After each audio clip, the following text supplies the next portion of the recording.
जय जिनेन्द्र। जय जिनेन्द्र।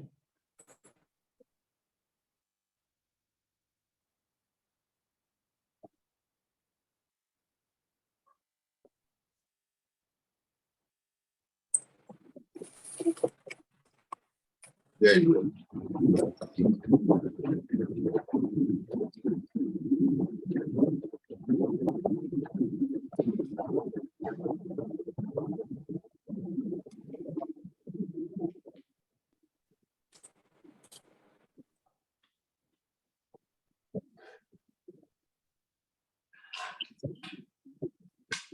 चलिए जिनवाणी विराजमान कीजिए। मधु जी ग्वालियर, जिनवाणी विराजमान। द्वादिनय षट द्रव्य गुण पर्याय और प्रमाणिका जड़ कर्म चेतन बंध का और कर्म के अवसान का कह कर स्वरूप यथार्थ जग का जो क्या उपकार उसके लिए जिनवाणी वंदना शत बार, वंदना शत बार।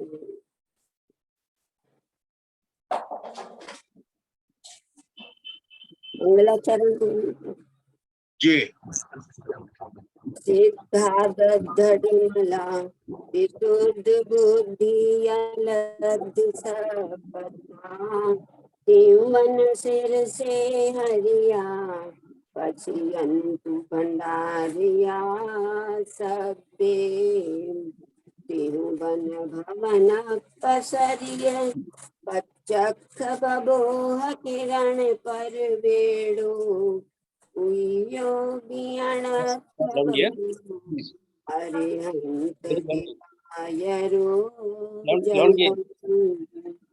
हिरयण खगनिहाय कार्य मोह से नंद सिर निभऊ आय राव पसियऊ बरवालिय भविय जियलो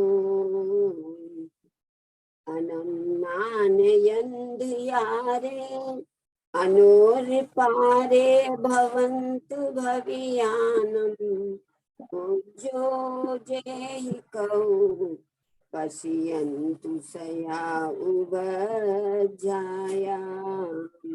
संधार्य शील हरा उत्तार्य कृपमाद दुशील भरा साहु जयन्तु सबे शिव सुहप संथिया हुए गलिय भया जय उधर सैन नाहो जैन महाकम पयड़ पाहुड़ से लो बोध सिरेन धरियो समपियो तो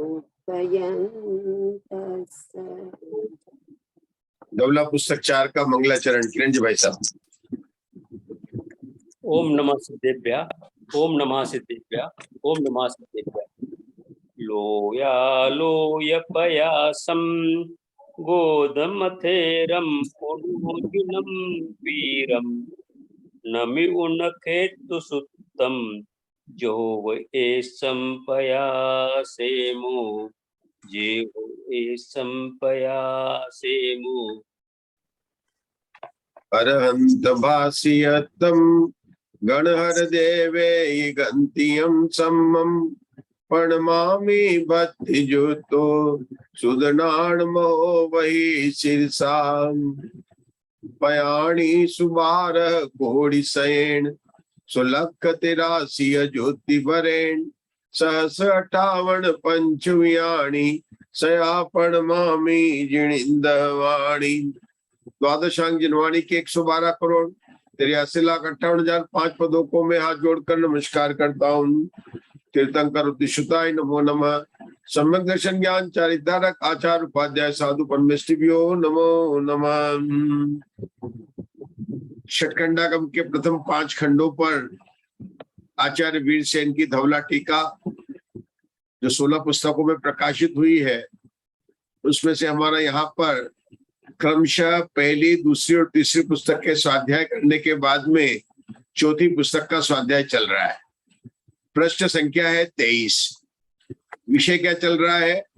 क्षेत्रानुगम। मुग्धा जी आज बहुत दिनों बाद आए हैं। हम 23 पृष्ठ पर आ गए मुग्धा जी। ये जो क्षेत्रानुगम है, इसमें सबसे केवल 3 सूत्रों के अंदर, कितना? 3 सूत्रों के अंदर पूरा गुणस्थानों के अंदर क्षेत्रानुगम का विषय आ गया। मतलब इससे छोटा और अल्प कोई स्थान नहीं है। केवल 3 सूत्रों के अंदर पूरा गुणस्थानों के अंदर क्षेत्रानुगम का विषय आया है। आपको पता है मुग्धा जी की अब यहाँ पर क्या बात करेंगे कि जिनकी अपन ने जिन गुणस्थानों और मार्गणों में जीवों की संख्या जान ली है, वे जीव कहाँ रहते हैं, ये बात यहाँ पर गुणस्थानों में बता रहे हैं। गुणस्थान 14 होते हैं। कसरत गुणस्थान कितने होते हैं? 14 होते हैं।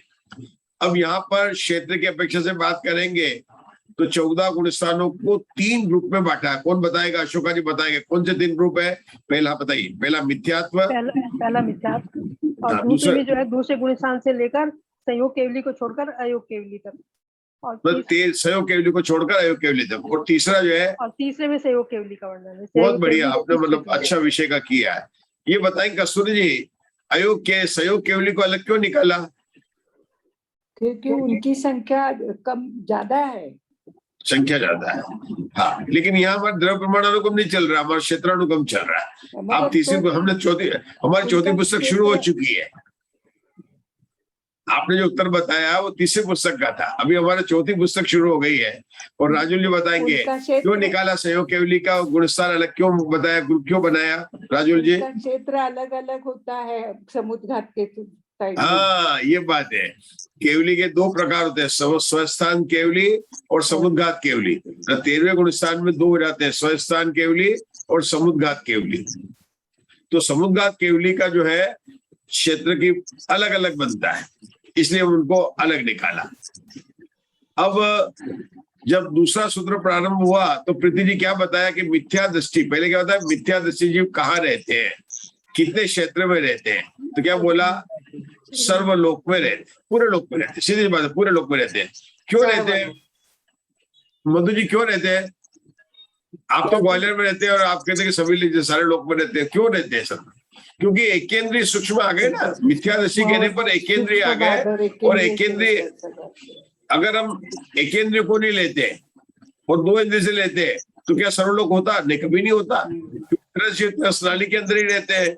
ये तो एकेंद्रीय को लिया। अगर जब इंद्रिय मार्गणा में जाएंगे तो पता चलेगा अपने को कि मतलब एकेंद्रीय आ गए, इसलिए सर्वलोक हुआ। अब इस सर्वलोक के बाद में जब टीका शुरू हुई तो इस टीका में केवल 2 ही विषय है। अभी विषय चालू नहीं हुआ क्षेत्रानुगम का, लेकिन उसके बाद 2 शंका उठाई गई है। एक तो ये है कि लोक कितना बड़ा है। जो लोक है जहां पर 6 द्रव्य पाए जाते हैं, जिसको अपन विश्व कहते हैं, वो कितना बड़ा है? तो उसको 343 घन राजू है। तो शंकाकार ने एक शंका उठाई थी कि भैया नहीं, वो नीचे तो बेतरासन के समान है, मध्य में झलरी के समान है, ऊपर मृदंग के समान है। ये कहकर जो शंका उठाई थी तो आचार्य ने उसको जो है गणित के कॉलेज में भेज दिया। ले गए उसको गणित के कॉलेज में, और professor head of the department के सामने खड़ा करके पूरा वॉल्यूम गणित से कैलकुलेट करके बताया, देख तेरा 343 नहीं आता, कितना आता है? अधोलोक का कुछ 158 ज्यादा आया था, 106 आया था, उसका कुछ 58 आया था। मतलब आधे से भी कम उसका जो है वो आ गया था। क्या आया था? घनफल आया था, मतलब वॉल्यूम निकाला था। जबकि निकाला आचार्य 343 है। तो क्या सिद्ध किया उससे प्रीति जी कि तेरा जो मानना है कि नीचे से गोलाकार है वो गलत है। ये लोग जो है नीचे भी जो है 7 राजू आयतकार में है, और इसका वॉल्यूम कितना है? 343 घन राजू। ये बात यहाँ पर हो गई। उसके बाद में आचार्य ने उसको ये भी बताया कि 343 घन राजू का हम कैसे निकालेंगे, ऊर्ध्वलेख का घनफल कैसे निकालेंगे, अधोलोक का घनफल कैसे निकालेंगे, और निकाल कर बताया। क्या बताया कि बात खास फर्क पड़ती है चौड़ाई में, कि वो पूरा पश्चिम में नीचे 7 राजू, बीच में 1 राजू, फिर ब्रह्मलोक पर 5 राजू, एक राजू। एक राजू है। तो वो चौड़ाई अलग अलग कर उन्होंने 343 पूरे लोग का, अधो लोग का कितना निकाला था किसी को याद है? 196 निकाला था। 196 घनराजू निकाला था, बहुत बढ़िया। और उर्दू लोग का कितना निकाला था? 147। 147। राजू निकाला। 147। और बताया कि लोग इसी आकार का है। इतनी चर्चा होने के बाद में अब हम आगे प्रश्न संख्या 23 पर आ गए। अशोका जी, अपने को शंका से पढ़ना है आज। शंका प्रश्न नंबर 22 पर शंका है। प्रश्न 23 से 22 पर शंका है। 21 से चालू होगा ना? हैं? 22 पर, 22 से, पेज 22 21 पर से शंका। होगा। 22 23 नहीं 22। 22 पर यहाँ पर शंकाकार कहता है कि असंख्यात प्रदेश वाले लोक में अनंत संख्या वाले जीव कैसे रह सकते हैं? यदि एक आकाश के प्रदेश में एक ही जीव रहे तो भी सर्वलोक में असंख्यात जीवों की स्थिति होकर अवशिष्ट अन्य जीवों का अलोकाकाश में रहना प्राप्त होता है, अथवा उन शेष जीवों का अभाव प्राप्त होता है, किंतु उनका अभाव है नहीं, क्योंकि उक्त कथन का जीव अनंत है इस सूत्र के साथ विरोध आता है, और न अलोकाकाश में भी शेष जीवों का रहना बनता है, क्योंकि ऐसा मानने पर लोक और अलोक के विभाग का अभाव प्राप्त होता है। दूसरी बात, यह शंका चल रही है अभी तक। दूसरी बात यह है कि आकाश के एक प्रदेश में एक जीव रहता भी नहीं है, क्योंकि एक जीव की जगन्य अवगाहना भी अंगुल के असंख्यात विभाग मात्र होती है। ऐसा वेदना खंड के वेदना क्षेत्र विधान नामक अनुयोग द्वार में प्रतिपादन किया गया है। इसलिए यदि लोक के मध्य में जीव रहते हैं तो वे लोक के असंख्यात विभाग मात्र ही होना चाहिए। समाधान? नहीं, समाधान नहीं, पहले शंका समझाएगा। कौन शंका समझाएगा हमको? कौन समझाएगा? कुसुम समझाएंगे, प्रीति समझाएंगे, मुग्धा समझाएंगे। शंका क्या है मुग्धा जी बताएंगे। मुग्धा जी हाँ बताओ। प्रीति जी बताओ। चलो प्रीति जी ने हाथ खड़ा किया, बताइए शंका क्या है? तो शंकाकार का कहना है कि पूरे लोक में तो असंख्यात प्रदेश है, हाँ फिर जीव अनंत है तो आते कैसे हैं? हाँ। एक ही जीव पूरा नहीं आए तो वो बाकी के जीवों का क्या अभाव हो जाएगा क्या? कैसा उसको शंका आ रही है। एक तो अभाव, और क्या बोला? ये तो बहुत बढ़िया। और क्या बोला मुग्धा जी? एक लोकाकाश के बाहर तो रह नहीं सकते, क्योंकि लोकाकाश के बाहर जीवों का अभाव है। हाँ, लेकिन उसने मतलब ऐसा नहीं बोला रह नहीं सकते क्या? इसका मतलब क्या जीव अलोकाकाश में रहते हैं क्या? मतलब उसने वो शंकाकार है ना, तो कहते हैं कि आकाश के एक प्रदेश में एक आया और कुल आकाश में असंख्यात प्रदेश है, तो असंख्यात जीव है, और जीव तो अनंत है, तो बाकी जीव क्या अलोकाकाश में रहते हैं क्या? मतलब बाकी जीव कहाँ रहेंगे भाई जब यहाँ पर असंख्यात अलोकाकाश में रहते हैं क्या? या जीव का अभाव हो जाएगा, जो कि प्रीति जी ने बोला था, यह अभाव हो जाएगा। एक बात तो ये भी बोल उसके रहा है हाँ, एक इतने आकाश उसका के एक प्रदेश पे एक ही जीव कैसे रहेगा? हाँ, अब आगे और बढ़ाता हूँ, शंका को बढ़ाता है। और ये भी बात है कि आकाश एक जीव भी रहेगा। अभी तो मैंने माना कि एक प्रदेश में रहता है, लेकिन एक प्रदेश में नहीं रहता। क्यों नहीं रहता है? क्यों नहीं रहता प्रीति जी? जगन्य अवगाहना है।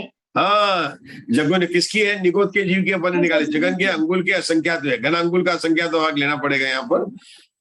जगन है तो मतलब कम से कम इतने प्रदेश तो घेरेगा ही घेरेगा, तो फिर कैसे आएगा? ये उसकी शंका है। तो उसके मतलब समाधान पढ़िए मुग्धा जी। समाधान मुग्धा जी पुनः से। अब यहाँ पर इस शंका का परिहार कहते हैं। शंकाकार का उक्त कथन घटित नहीं होता, क्योंकि उक्त कथन के मान लेने पर पुद्गलों के भी असंख्यात पने का प्रसंग आ जाता है। उत्तर आचार्य ने दिया कि नहीं दिया? नहीं दिया। नहीं दिया। उन्होंने तो उसको बता दिया कि तू अरे तू ये पूछा, तू जीव के बारे में पूछ रहा है, लेकिन जीव से ज्यादा तो अनंत है। तू तो बोल रहा है कि अलोकाकाश में जीव जाएगा, अरे पुद्गल को भी जाना पड़ेगा, क्योंकि पुद्गल तो उससे भी ज्यादा है। तो आचार्य ने क्या कहा, अगर तू ऐसा सोचता है तो तेरे को ये पता नहीं कि जीव कितने एक अनंत है, उससे अनंत गणे पुद्गल है। जितने पुद्गल है उससे 3 काल के समय, अब समय तो लेना नहीं यहाँ पर जीवों की बात है, तो पुद्गल भी अनंत, उससे भी अनंत गुणे हैं, तो फिर वो कैसे रहेंगे? ये उन्होंने कहा उसका भी अभाव का प्रसंग आ जाएगा। प्रश्न पे प्रश्न कर दिया। प्रश्न पर प्रश्न कर नहीं, आचार्य ने उसको सोचने के लिए मजबूर किया। तो शंकाकार क्या शंका करता? पढ़िए मुग्धा जी, पढ़िए आगे। शंका पुद्गलों के असंख्यात होने का प्रसंग कैसे आ जाएगा? समाधान, इस शंका का परिहार इस प्रकार है।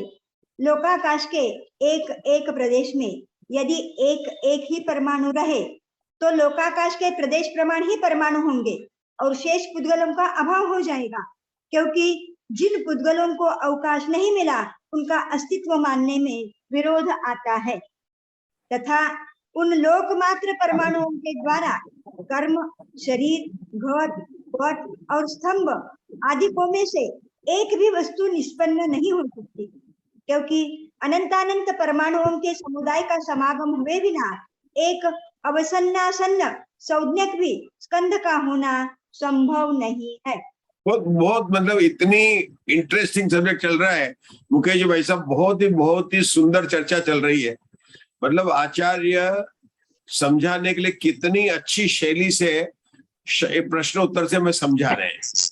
बात चली थी कि क्या जीव लोकाकाश के एक प्रदेश पर एक जीव रहता है, और अगर ऐसा माने तो असंख्यात जीव ही होंगे, जबकि जीव तो अनंत है। तो क्या जीव अलोकाकाश में रहते हैं? तो कह नहीं, मैंने जैन सिद्धांत प्रवेश कम पढ़े हैं कि जहां पर छह द्रव्य पाए जाते हैं वही लोकाकाश है, जीव तो लोका रहते हैं। और एक जीव भी रहे एक प्रदेश में तो रहेगा नहीं रहेगा, कम से कम प्रदेश लेगा तो घनांकुल के असंख्यात भाग रहेगा। तो क्या होता है, जीव का अभाव हो जाता है कि जीव का अभाव भी नहीं होता है, अनंत है जीव तो है। तो आचार्य ने उत्तर दिया, अरे अरे तेरे को जीव के बारे में पढ़ी है तो पुद्गल के बारे में तो सोच। पुद्गल तो जीव से भी अनंत गुण है, वे भी तो लोकाकाश में रहते हैं कि नहीं रहते हैं। तो अब जो अभी शंका पड़ी कि वो कहते हैं कि लोकाकाश के एक एक प्रदेश पर अगर एक एक परमाणु रहे, रहते नहीं, अगर यदि लगा, यदि मतलब एक रहे तो क्या वो लोकाकाश प्रमाणित परमाणु होंगे, तो परमाणु की संख्या कितनी हो जाएगी जितने लोकाकाश के प्रदेश है। तो वो बोलते कि और शेष पुद्गलों का अभाव हो जाएगा। इतने बड़े पुद्गलों का अभाव हो जाएगा तो क्या होगा आशाबेन, जिन पुद्गलों को अवकाश नहीं मिला, मतलब जिनको लोकाकाश जगह नहीं मिली है, खत्म हो जाएंगे, उनका अस्तित्व नहीं मानना पड़ेगा। अब यहाँ ये तो नहीं कहेंगे कि मर जाएंगे, क्योंकि जीव तो है नहीं है, जीव होता तो कहते मर जाएंगे, लेकिन ये तो पुद्गल, तो उनको रहने का अवकाश नहीं हुआ, मतलब उनका अस्तित्व नहीं रहेगा, वो नष्ट हो जाएंगे। क्या कहा, अस्तित्व नहीं रहेगा मतलब क्योंकि अस्तित्व नहीं है, नष्ट हो जाएंगे। तो आचार्य कहते हैं कि अगर ऐसा मानोगे तो क्या होगा मालूम है, एक बाल भी नहीं बनेगा आपका, एक गिलास भी नहीं बनेगा, एक कटोरी भी नहीं बनेगी जगत में, एक लोटा भी नहीं बनेगा, अरे पेन की सुई भी नहीं बनेगी। क्यों नहीं बनेगी? इन छोटे से छोटे में भी अनंत परमाणु का स्कंद होता है। तो आचार्य ने गणनामान की बात बताई, अवसन्नासन, ये नाम सुना है शबे हमने, अवसन्नासन। अवसन्नासन ये कहां पर आया था? जब अंगुल को निकालने के लिए बताया था, 12 बार 8-8 का गुणा किया था, तब एक उस्सेंदांगुल आया था। ये जो प्रीति जी के पास किताब है ना, जो बता रहे थे उस दिन हमारे शिक्षा जी को यूएस में बता रहे थे, वो किताब इतनी बड़ी बता दी कि वो पढ़ने की बात तो नहीं आई। बताइए प्रीति जी कहाँ पर आया? उस किताब में आया, इतना तो बता दिया मैंने, जो आप रेफरेंस तो देते हैं लाइब्रेरी के लिए। उस गणनामान में ये बात आई है। क्या ये उस्सेंदांगुल कैसे निकालते हैं? तो ये निकाला कि जो अनंत स्कंद होते हैं ना, उससे पहले बनता अवसन्नासन, उसके बाद में उसका त्रट रस रेणु करके फिर अलग अलग तरह के करके 12 बार 8-8 आते हैं, और तब जाकर एक अंगुल का प्रमाण आता है। ये पूरा गणनामान का विषय जो किताब में निकाल रहे हैं उसे पूरा देखेंगे। 8 अवसन्नासनों का एक सन्नासन होता है, मतलब अनंतानंत परमाणुओं का, अनंतानंत परमाणु के समुदाय वाले स्कंद को अवसन्नासन कहते हैं। मतलब यहाँ तो ये जानना है कि एक आचार्य कहते हैं कि अवसन्नासन नहीं बनेगा, अवसासन में अनंतानंत परमाणु होते हैं। कितने अनंत परमाणु लिखा है या अनंतानंत लिखे, अनंत भी मान लो, अनंत परमाणुओं का मिलकर एक अवसन्नासन बनता है ना। तो आप कैसे कह सकते हो कि ये नहीं बनेगा? इसका मतलब परमाणु को तो फिर भी शंकाकार की शंका नहीं हुई है। तो फिर पढ़िए, आगे पढ़िए मुग्धा जी। शंका, एक भी वस्तु निष्पन्न नहीं होवे तो भी क्या हानि है? समाधान। अरे उसको ये नहीं पता चल रहा कि रोटी कैसे खाएगा, तो भूखा रह जाएगा क्या? वो कह रहे एक भी वस्तु निष्पन्न नहीं होगी कि भैया तेरे को खाने को कुछ नहीं मिलेगा, क्योंकि एक रेटी के छोटे से टुकड़े में भी इतने परमाणु है, लेकिन उसको चिंता ही नहीं, उसको पता ही नहीं चल रहा है कैसा है। वो तो बोलता है नहीं हो तो नहीं हो, कोई बात नहीं है। आचार्य उसका समाधान देते, पढ़िए। नहीं क्योंकि ऐसा मानने पर समस्त पुद्गल द्रव्य की अनुपलब्धि का प्रसंग आता है तथा सर्व जीवों के एक साथ ही केवल ज्ञान की उत्पत्ति का भी प्रसंग होता है। देखो कैसा हो, ऐसा मानने पर पुद्गल द्रव्य की अनुपलब्धि का प्रसंग आता है। तो जो तो माना ही नहीं, सब समाप्त हो जाएंगे। तब सर्व जीवों को एक साथ केवल ज्ञान की उत्पत्ति का भी प्रसंग आता। दो बात उन्होंने आचार्य ने बताई है, शंका में इसको स्पष्ट किया है। हम पढ़ेंगे विशेषार्थ में पढ़ेंगे। पढ़िए, विशेषार्थ पढ़िए।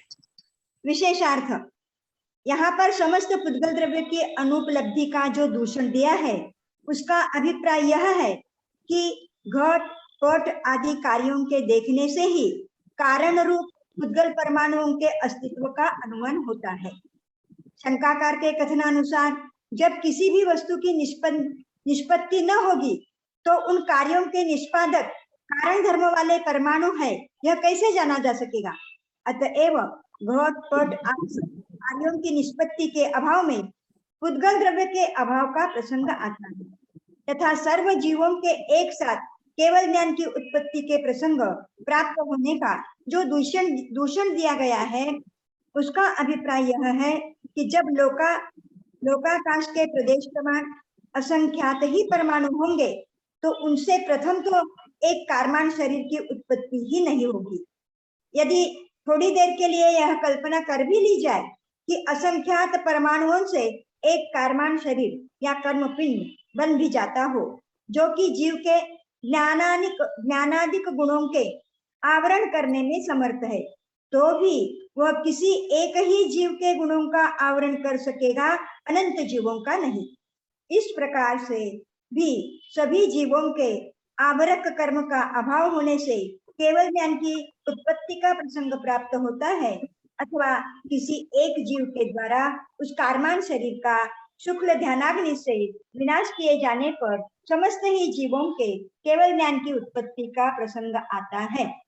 बहुत सुंदर, मतलब एकदम सुंदर समाधान बताया किरण जी। भाई साहब, पहले तो नियम सार की बात को याद किया। नियम सार में आपको पता है ना, कुल 12 अधिकार है। पहले अधिकार का नाम है जीव अधिकार, दूसरे का नाम है अजीव अधिकार। जीवन सार में कारण और कार्य की बात आई है। जीव अधिकार में अपने को पता है कि कारण शुद्ध जीव, कार्य शुद्ध जीव, अनंत परमात्मा कार्य परमात्मा है, लेकिन कारण शुद्ध जीव तो हम सभी हैं। जगत में जितने भी निगो से लेकर सब कारण शुद्ध है। जब अजीव अधिकार चलता है, अजीव अधिकार नियम सार में कौन सी गाथा शुरू होता है प्रीति जी? 20वें नंबर गाथा से। नियम सार में 19 गाथा का पहला अधिकार है, 20वें गाथा से जो अजीव अधिकार शुरू होता है। वहां पर कारण परमाणु और कार्य परमाणु की बात आई है। कारण परमाणु और कार्य परमाणु। कार्य परमाणु किसको कहा है? ये कार्य पुद्गल, पुद्गल क्या? कारण और कार्य में घटाया। ये जो स्कंद है कार्य है, और स्कंद का कार्य का कारण कौन है? कि कारण परमाणु है। और स्कंद भी कारण है, किसका है? कि जब संघात मतलब होता ना, भेद संघातेभ्यो उत्पद्यन्ते, भेद और संघात से भी उत्पत्ति होती है। तो स्कंद की जब परमाणु में उत्पत्ति होती है तो स्कंद कारण है और एक कार्य है। तो यहाँ पर तो बात करनी है कि परमाणु से स्कंद बनाने की बात है। तो परमाणु को बनाना कारण, कारण धर्म वाले परमाणु है। ये पूरी नियम सार की भाषा है। ये लाइन में आया, विशेषार्थ की चौथी लाइन में है, 1 2 3 4। कार्यों के निष्पादक कारण धर्म वाले परमाणु एक कैसे जाने जा सकेगा?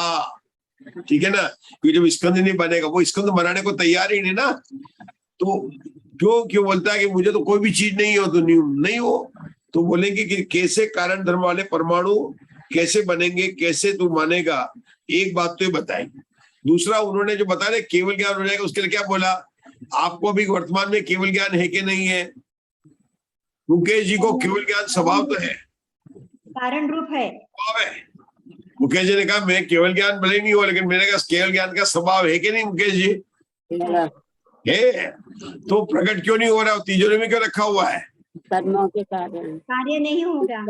ज्ञानावर्ण कर्म का आवरण है। ज्ञानावर्ण कर्म का आवरण है। अब ज्ञानावर्ण कर्म का आवरण है और तुमने बोला कि एक भी स्कंद नहीं बनेगा, तो ज्ञानावर्ण कर्म का जो स्कंद बन रहा था आवरण का, वो तो अनंत परमाणु का था, अब वो भी नहीं रहेगा। तो भैया मुकेश जी को यहीं पर दुकान पर बैठे बैठे बिना कुछ किए हुए केवल ज्ञान हो जाएगा, ये मानना पड़ेगा। लेकिन ऐसा तो होगा नहीं। समझे आशा बहन क्या बोल रही है? मतलब आचार्य ने क्या बताया? 2 बातें बता दी यहाँ पर कि कार्बन वर्गणा होता नहीं, कार्बन वर्गणा वो कितने अनंत परमाणुओं का स्कंद है, भले सूक्ष्म है, अरे हम तो बोलते हैं औदारिक, वैक्रिक, आहार, तेजस, कार्बन, शरीराणिक, विषदोषी का विषय था। औदारिक से वैक्रिक सूक्ष्म है, वैक्रिक से आहारक है, आहार से तेजस और कार्बन है। उसमें कितनी सूक्ष्मता वो भी अपन ने पढ़ी है, तत्वार्थ में पढ़ी है।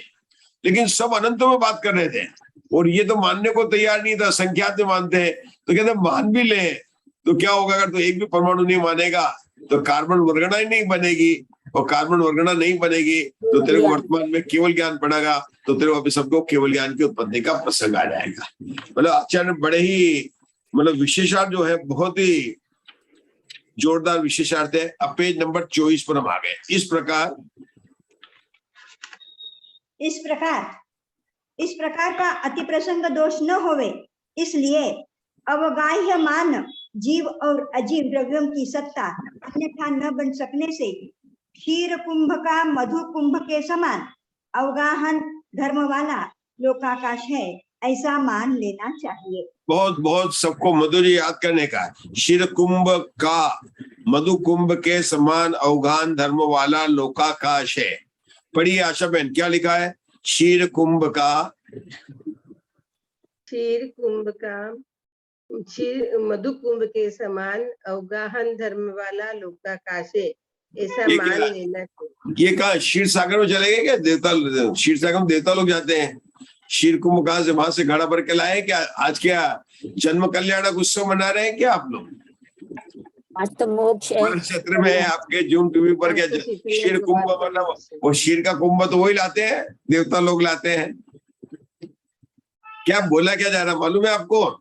दो शब्द है, एक है क्षीर कुंभ है, कुंभ का मतलब घड़ा होता है, और क्षीर का मतलब होता है दूध। क्षीर का मतलब क्षीर सागर में दूध जैसा जल होता ना, तो क्षीर कुंभ मतलब दूध का घड़ा भरा हुआ है। उसमें क्या लिखा? मधु कुंभ। उसमें शहद डाल दो तो पूरा का पूरा उसमें मिल जाता है, वो बाहर निकला का पूरा भरा होगा। क्यों हो जाता है?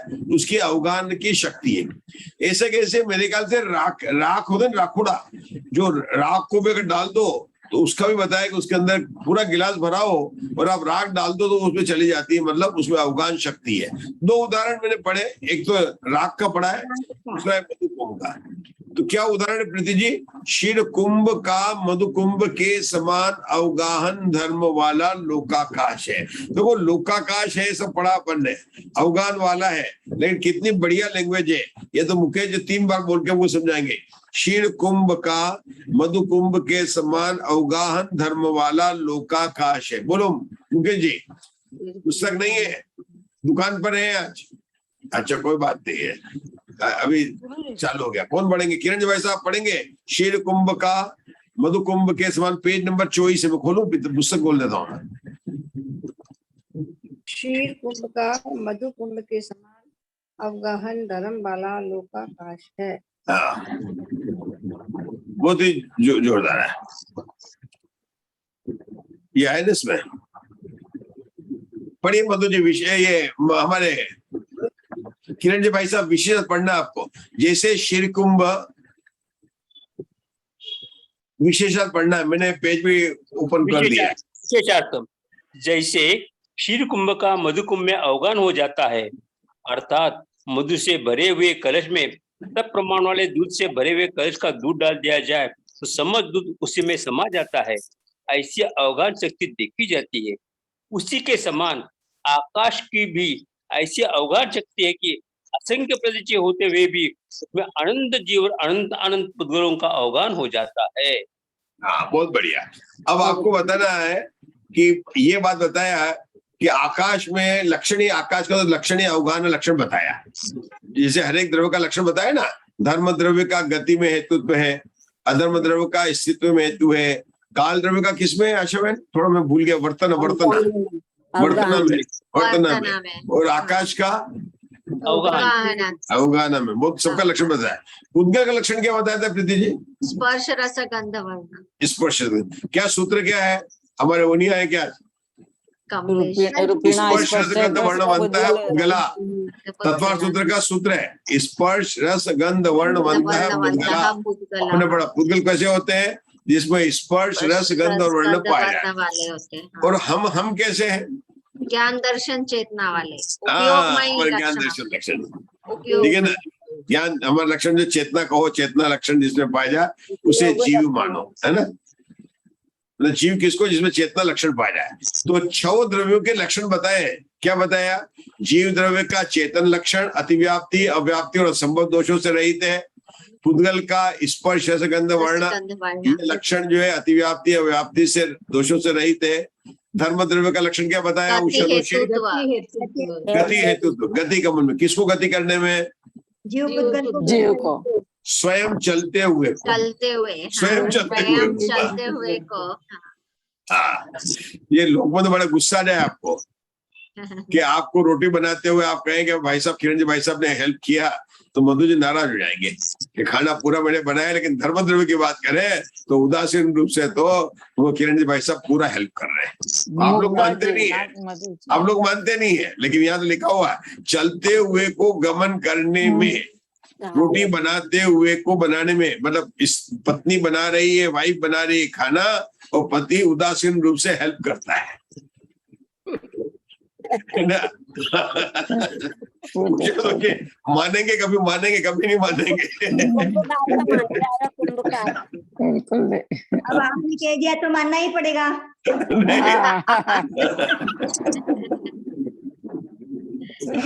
खैर, लेकिन पुद्गल द्रव्य को चलते हुए को जीव और पुद्गल को, वो भी जीव और पुद्गल को, जीव और पुद्गल को ही। हाँ, क्यों बाकियों को नहीं करते?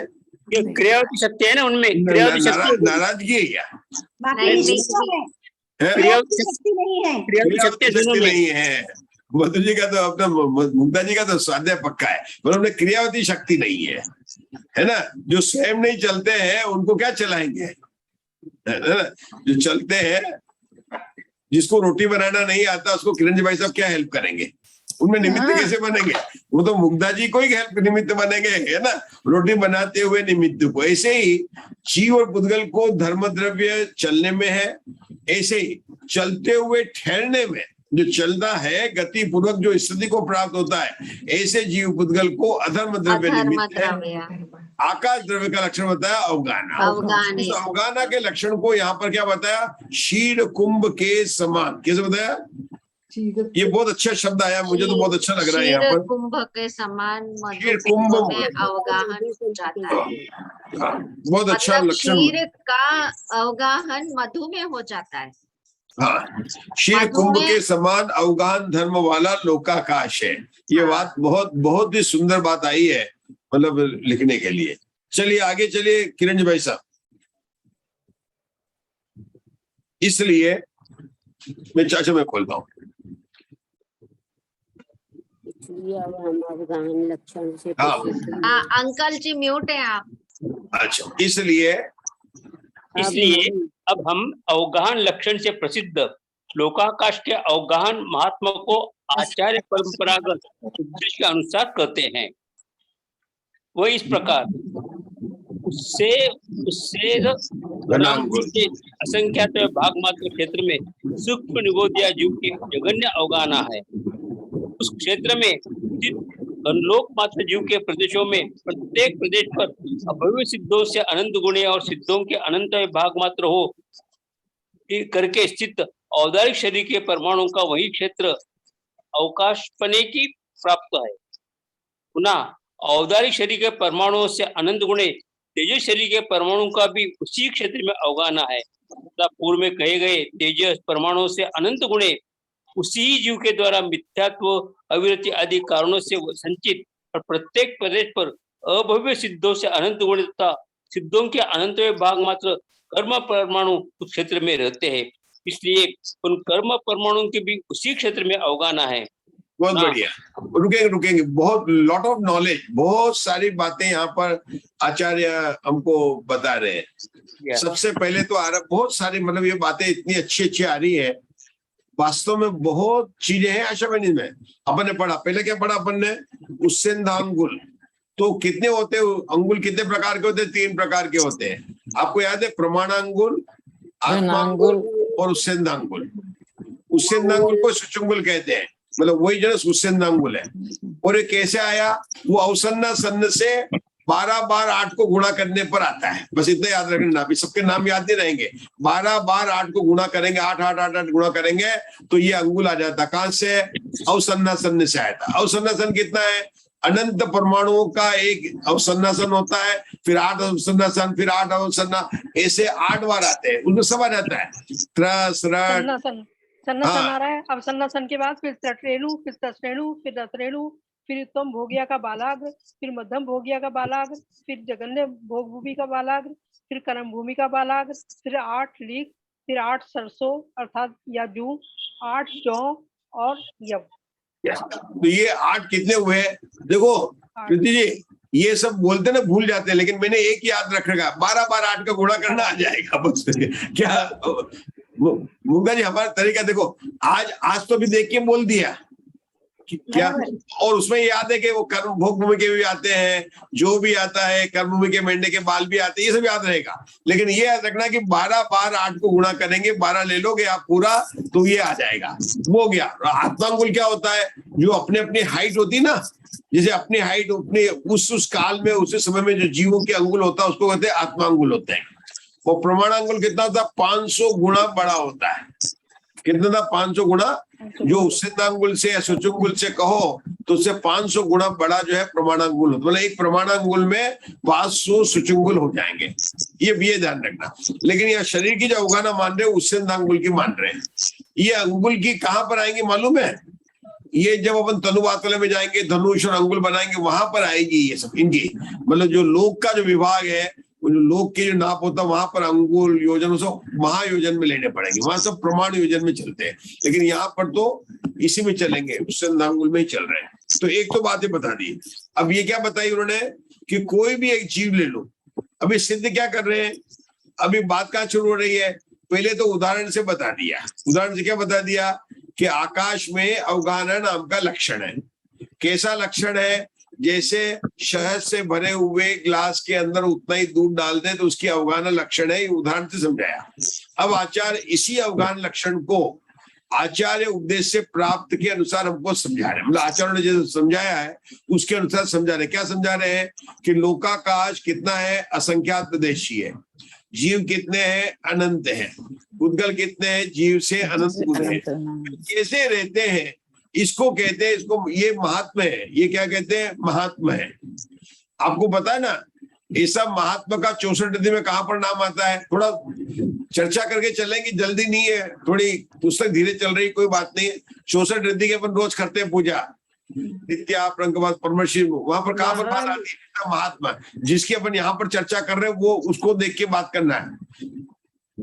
लास्ट रिद्धि है अक्षिण महानस और अक्षिण संवास। तो वहां पर कहते हैं कि चक्रवर्ती की सेना भी जिस जगह पर मुनिराज का आहार करने छोटा सा कमरा हो, उस कमरे के अंदर चक्रवर्ती की सेना भी आ जाए तो भी वो कमरा छोटा नहीं पड़ता। ये उसकी रिद्धि की अवगाहन, वहां रिद्धि की बताई। 2 प्रकार से बताते हैं। एक बताते हैं कि अगर जहां पर ऐसे रिद्धिधारी मुनियों का आहार हुआ है, वहां पर केवल चावल का 1 दाना बच जाए, लेकिन वो 1 दाना में वो चम्मच आप डालोगे आशा बहन, तो चक्रवर्ती की सेना भी खाना खा जाए तो निकलता रहेगा, निकलता रहेगा, निकलता रहेगा। ये अच्छा है, ठीक है ना। और वहां पर अगर पता नहीं मर्यादा की तो बात ही नहीं होगी। आपको ऐसी बढ़िया रिद्धि हमको हो जाए तो कम से कम खाना वाना बनाने की तो प्रॉब्लम हो जाए। हमारे प्रीति जी तो चाहते हैं ऐसी रिद्धि तो हो जाए कम से कम। निकालते रहो, हम अपने स्वाध्याय करेंगे, पड़ा हुआ है जाओ निकाल लो। क्यों? कितना अच्छा है। सबसे ज्यादा कुछ हो जाएंगी, निकालते रहो। क्यों? आओ जिसको आना खा लो, हम तो अपना स्वाध्याय कर रहे हैं, पूजा कर रहे हैं, पाठ कर रहे हैं, कुछ कर। ये तो रिद्धि की बात है। अब यहाँ पर कोई वैसी रिद्धि, यहाँ पर क्या है कि जगह तो है कम और रहने वाले जीव और पुद्गल है बहुत, और बहुत मतलब नहीं, अनंत है और अनंत है। तो कैसे रहते हैं उसका आचार्य अपने को उदाहरण बता रहे हैं। तो सबसे लिया उन्होंने छोटी अवगाहना वाला जीव लिया जिसका नाम है निगोद का जीव। उसकी कितनी है? घनांगुल का संख्यात्मक भाग में उतने आकाश के प्रदेश में वो रहता है। आचार्य क्या बताते हैं कि जहां पर एक जीव रहता है, जीव एक प्रदेश पर नहीं रहता है, परमाणु एक प्रदेश पर रह सकता है। क्योंकि प्रदेश के हमारे इकाई यूनिट बनाई, क्या बनाया? आकाश के जितने स्थान को एक परमाणु घेरता है उस स्थान का नाम है एक प्रदेश। अब यहाँ क्या कह रहे हैं कि जीव के असंख्यात प्रदेश है, उस प्रदेश में, एक प्रदेश में नहीं, असंख्यात प्रदेश में।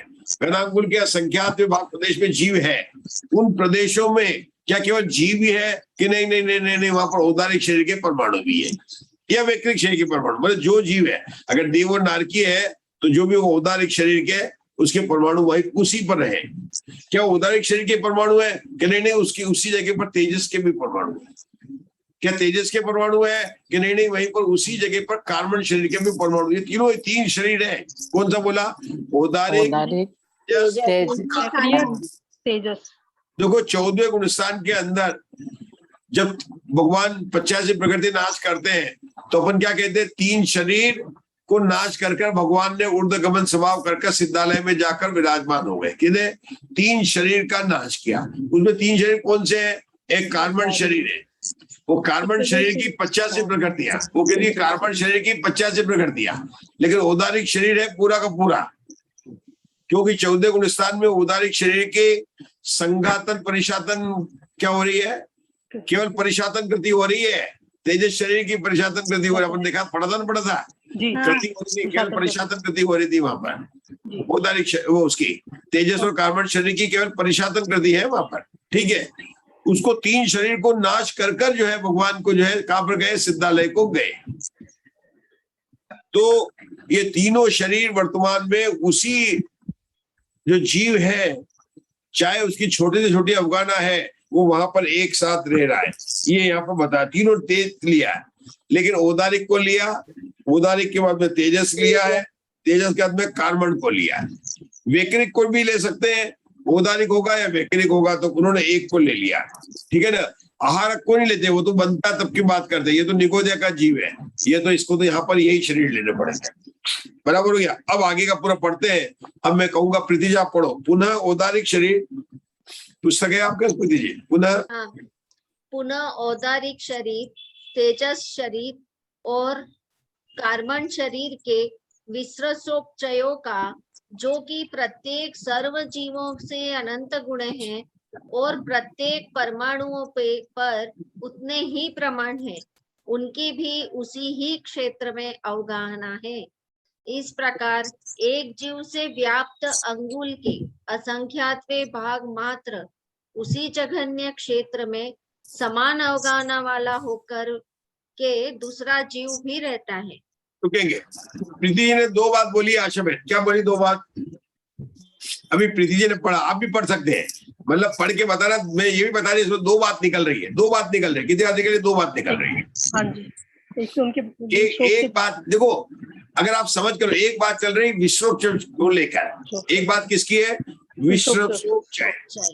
दूसरी बात क्या है कि जहां पर एक जीव रहता है वहां पर दूसरा जीव के प्रदेश भी है।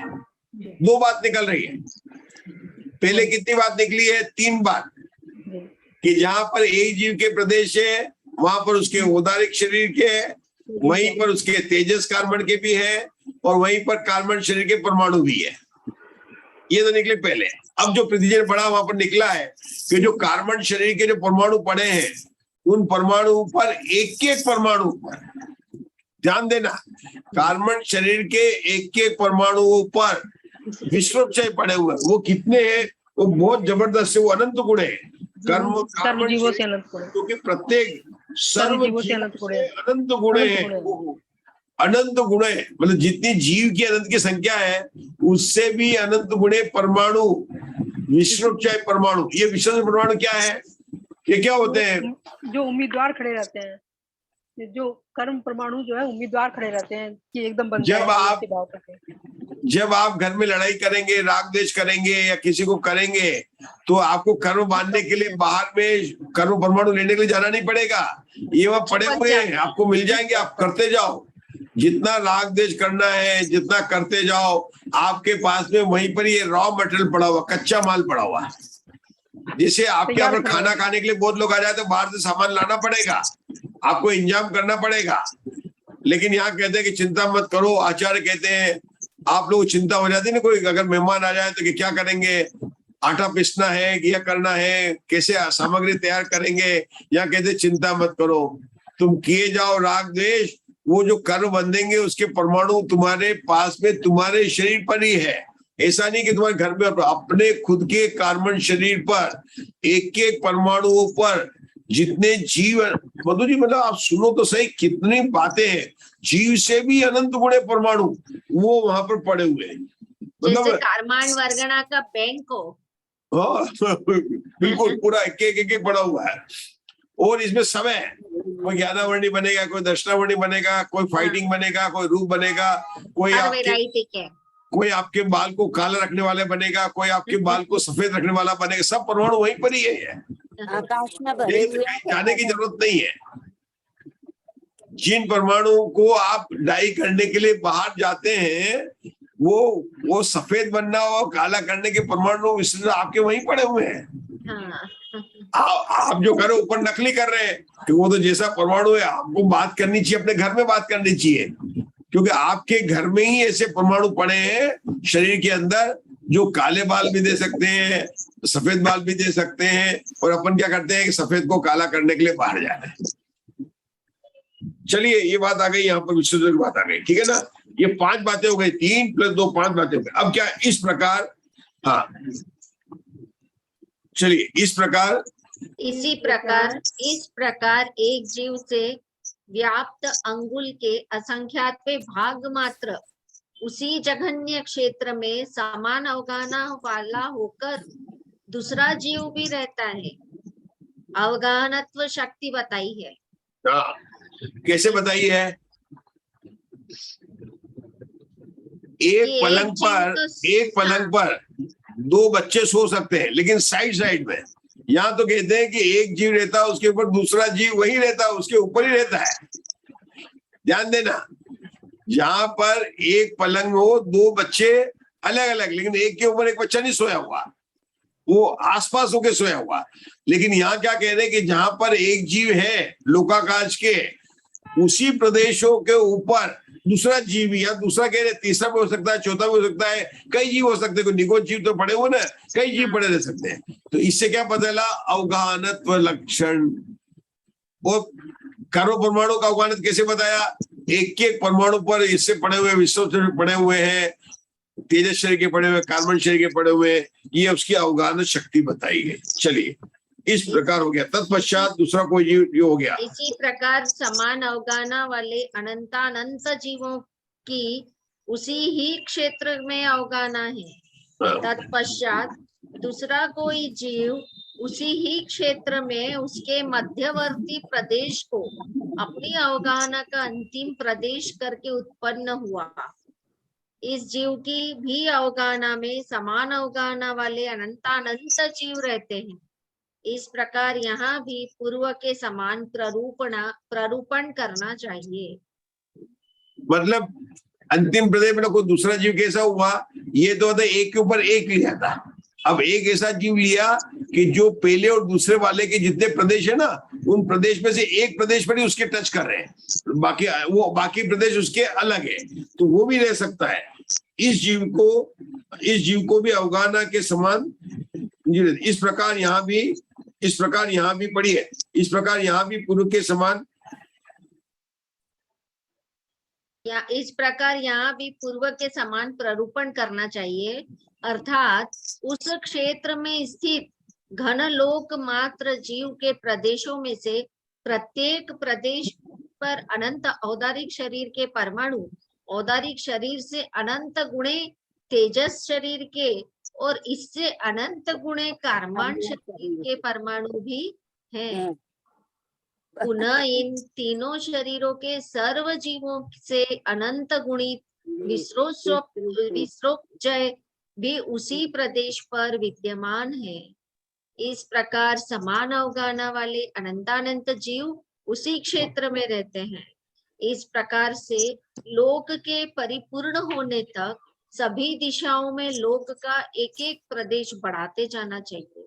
अब यहाँ पर उत्सेद घनांगुल के असंख्यातवें भाग प्रमाण एक एक अवगाहना में स्थित जीवों का अल्प बहुत्व कहते हैं। थोड़ा सा अपन ने पंच परावर्तन में पढ़ा था क्षेत्र के, मतलब आकाश के वो चालू किया था, मध्यवर्ती प्रदेश में लिया था। फिर एक वहां पर क्या कहता है, एक प्रदेश अफगाना से बढ़कर एक बढ़ाता बढ़ाते कहाँ गया, पूरा लोकाकाश में गया था। वो तो एक जीव का क्षेत्र परावर्तन बताया था। यहाँ पर क्या कर रहे हैं कि एक एक क्षेत्र बढ़ाकर उस पर और भी जीव आ गए, और भी जीव आ गए, रहकर अफगाना लक्षण को सिद्ध कर रहे हैं। ठीक है, हाँ। अब एक अल्पोत बताते हैं। पहला अल्पोत क्या है? वह इस प्रकार है, तेजस्काई जीव असंख्यात लोक प्रमाण है। नंबर 1 डालना है आपका। ये कहाँ पर देखा था अपने? तेजस का कहाँ पर रखा था? अभी तीसरी पुस्तक में पढ़ा था अपन ने, शलाका त्रय निष्ठापन किया था। काय मार्गणा में किया। अग्निकाय के जीव सबसे कम थे, उसके बाद में जल पृथ्वी सबके आएंगे, पृथ्वी जल आएंगे ना। अग्निकाय के सबसे कम थे, कितने थे? शलाका त्रय निष्ठापन, लेकिन असंख्यात लोक प्रमाण थे। आपको पता होगा अपन ने लोकाकाश से एक तरफ रखा था, शलाका राशि बनाई थी, देह राशि बनाई थी। वही कह रहे तेजस का ही जीव असंख्यात लोक प्रमाण है, सबसे कम है ये। आगे तेजस का से पृथ्वी का एक नंबर है। तेजस का जीवों से पृथ्वी का जीव विशेष अधिक है। फिर तीसरा, पृथ्वी का जीवों से जल का जीव विशेष अधिक है। 4, जल का जीवों से वायु का जीव विशेष अधिक है। 5वां है, वायु का जीवों से वनस्पति का जीव अनंत गुण है। इस प्रकार से सर्व जीव राशि के द्वारा यह लोकाकाश परिपूर्ण है, ऐसा श्रद्धा करना चाहिए, अन्यथा दोषों का प्रसंग प्राप्त होता है। मतलब अल्पोत कैसे बताया? अपन बोलते कैसे हैं? पृथ्वी जल अग्नि वायु वनस्पति। क्या बोलते हैं अपन? पृथ्वी जल अग्नि वायु वनस्पति। द्रव प्रमाण अनुगम क्या होगा? जो अग्नि 3 नंबर पर 3 आ जाएगा। 3 1 2 45। जैसे बताओ मैं आपको, अपन तत्वार्थ सूत्र में क्या बोलते हैं? पृथ्वी, देखो पृथ्वी याद अभी कभी याद नहीं रहेगा। अभी अपन तो चौथी पुस्तक में आए हैं, आगे बढ़ेंगे तो सब भूल जाएंगे। लेकिन अपने को क्या याद रखना है? द्रव्य प्रमाण अनुगम कैसे है? हमको क्या याद है? पहले पृथ्वी जल अग्नि वायु वनस्पति, ये क्रम याद है। हम कभी बोलेंगे 5 स्थावर के नाम बोलो, फौरन बोल देंगे पृथ्वी का जल अग्नि वायु वनस्पति। ये गलती नहीं करेंगे क्योंकि ये अपने याद हो चुका है। अब अग्नि कहाँ पर है? 3 नंबर पर है। लेकिन द्रव्य प्रमाण अनुगम पर क्या? 3 को 1 नंबर पर लाना। तो 312 और 45 क्या हो गया? 312 और 45 है। ये अल्प याद रहेगा ना अशोका जी? 312 45। ये 312 45 याद रखेंगे तो हमेशा याद रहेगा। क्या मुग्धा जी?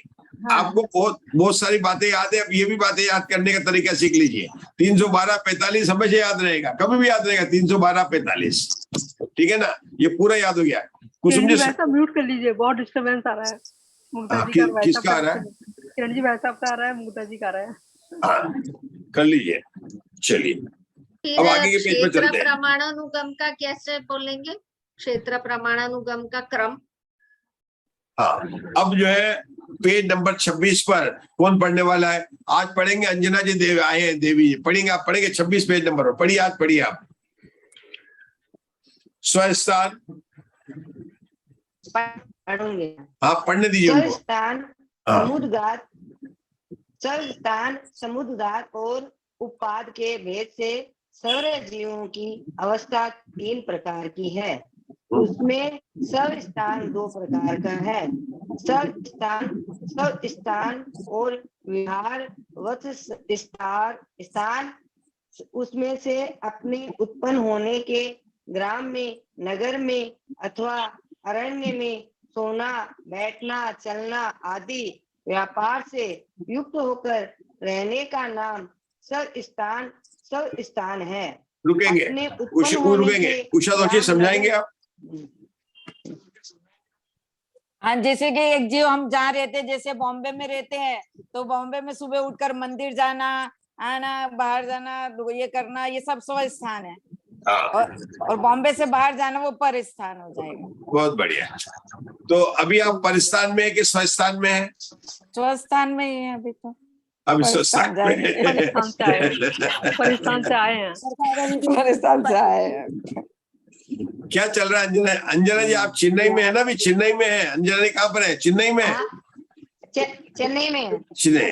अब चेन्नई से आप मदुरई जाएंगे या तिरुचिरापल्ली जाएंगे तो वो आपका हो जाएगा विहारवत स्थान। परस्थान। लेकिन आप चेन्नई में सोकारपेट में जाए, गिंडी जाए, ताम्रम जाए, कहीं भी जाए, है ना, तो वहां पर अन्ना नगर जाए तो आपको क्या मिलेगा? वो आपका स्वस्थान कहलाएगा। मतलब चेन्नई, आप चेन्नई में घूमे, मद्रास में ही वहां पर किसी जगह जाए, मंदिर जाए, शॉपिंग के लिए जाए, काम के लिए जाए, किसी के यहाँ पर आपको है तो कोई भी जाए आप उसको कहेंगे स्वस्थान।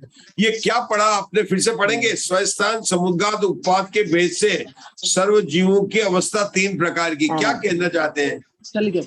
ये 3 प्रकार क्या होते हैं? स्वस्थान, समुद्घात, संस्थान, समुद्घात और उत्पाद है। मतलब एक तो हो गया ये समुद्घात का, और एक जीवों की अवस्था, मतलब जीवों की जो रहने के लिए, हाँ, जीव जहां जहां पाए जाते हैं तो उनके क्षेत्र की अपेक्षा जो अवस्था बताने वाले हैं उसके यहाँ पर पहले 3 बोला है।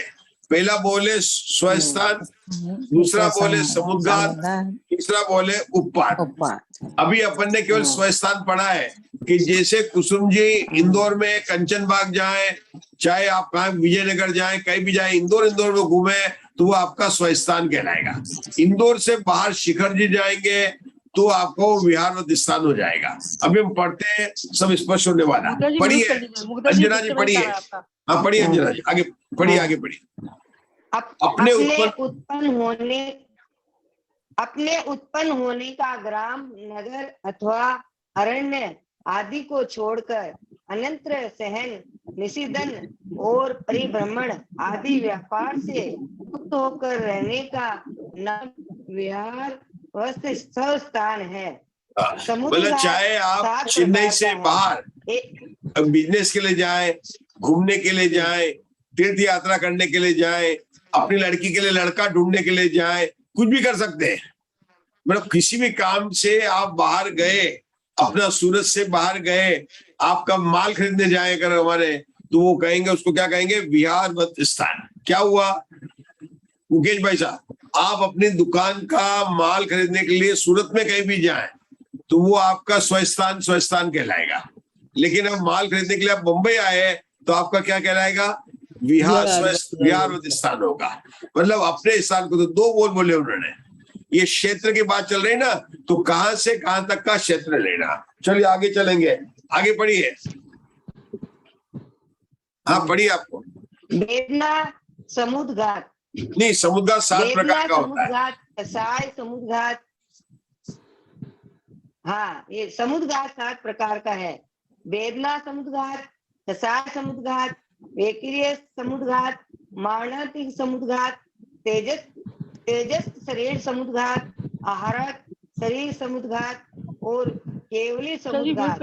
उनमें से नेत्र वेदना, शिरो वेदना आदि के मेरा नहीं आ रहा है, मेरा नहीं आ रहा है, आपका नहीं आ रहा, जीवों के देशों का,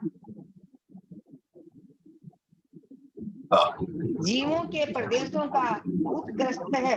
शरीर से 3 गुणे प्रमाण विसर्पण का नाम वेदना समुद्घात है। क्रोध, भय आदि के द्वारा जी के प्रदेशों का शरीर से 3 गुणे प्रमाण प्रसन्न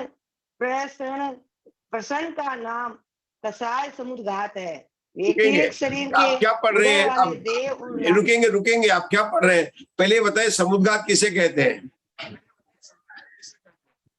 समुद्घात वो मतलब अपने आत्मा के प्रदेशों का फैलने को समुद्घात कहते हैं। किसको कहते हैं? आत्मा के प्रदेशों को फैलने का नाम, आत्मा के प्रदेशों का, प्रदेश के साथ में शरीर भी फैलेगा या न भी फैले, दोनों स्थिति होगी। लेकिन आत्मा के प्रदेशों को फैलने का नाम जो है, विस्तार का नाम क्या है? समुद्घात कहते हैं। समीचीन रूप से आत्मा के प्रदेश के फैलने का नाम समुद्घात है। ये बात बताइए अपनी शपणासार की परिभाषा में। क्या बताया? समीचीन रूप से आत्मा के प्रदेशों को फैलने को समुद्घात कहते हैं। ये समुद्घात 7 अवस्थाओं में हो सकते हैं, जिसके नाम आपको बिना देखे बोलने। कौन बोलेगा? हाँ बोलिए, उषा दोषी बोलो, जल्दी से हाथ उठाया, मतलब याद है आपको, बोलो। याद पहला है वेदना, कषाय, वैक्रिक, मरणांतिक, आहारक, तेजस और केवली समुद्घात। बोलिए प्रीति जी। वेदना समुद्घात, कषाय समुद्घात, वैक्रियक समुद्घात, मारणांतिक समुद्घात, तेजस समुद्घात और केवली समुद्घात। आहारक आहारक आहारक शरीर। हाँ, तेजस के बाद आहारक है और फिर केवली है। ठीक है सर। अब यहाँ पर एक एक समुद्घात की परिभाषा बता रहे हैं। वेदना समुद्घात किसे कहते हैं, कषाय समुद्घात किसे कहते हैं, तेजस समुद्घात किसे कहते हैं, सबकी परिभाषा बता रहे हैं। ठीक है ना। वेदना तो आप जानते हैं ना, दुख होना, बहुत पीड़ा का होना, उस समय जो आत्मा के प्रवेश का। कषाय का मतलब गुस्से में वगैरह में। तो एक एक का परिभाषा बताए। क्या बताया उन्होंने? नेत्र वेदना, शिर वेदना, बहुत जोर से सिर दुख रहा है, नेत्र वेदना, इनके द्वारा जीव के प्रदेश का। और कितने फैल सकते हैं कि 3, जरूरी नहीं कि सबके 3 गुने फैले, किसी के फैले भी नहीं, किसी के थोड़े से फैले, लेकिन अधिक से अधिक फैलेंगे। कितने बोलेंगे? 3 गुना उसका बन जाएगा। विषम वेदना समुद्घात है। दूसरा बोला है क्रोध, भय के द्वारा।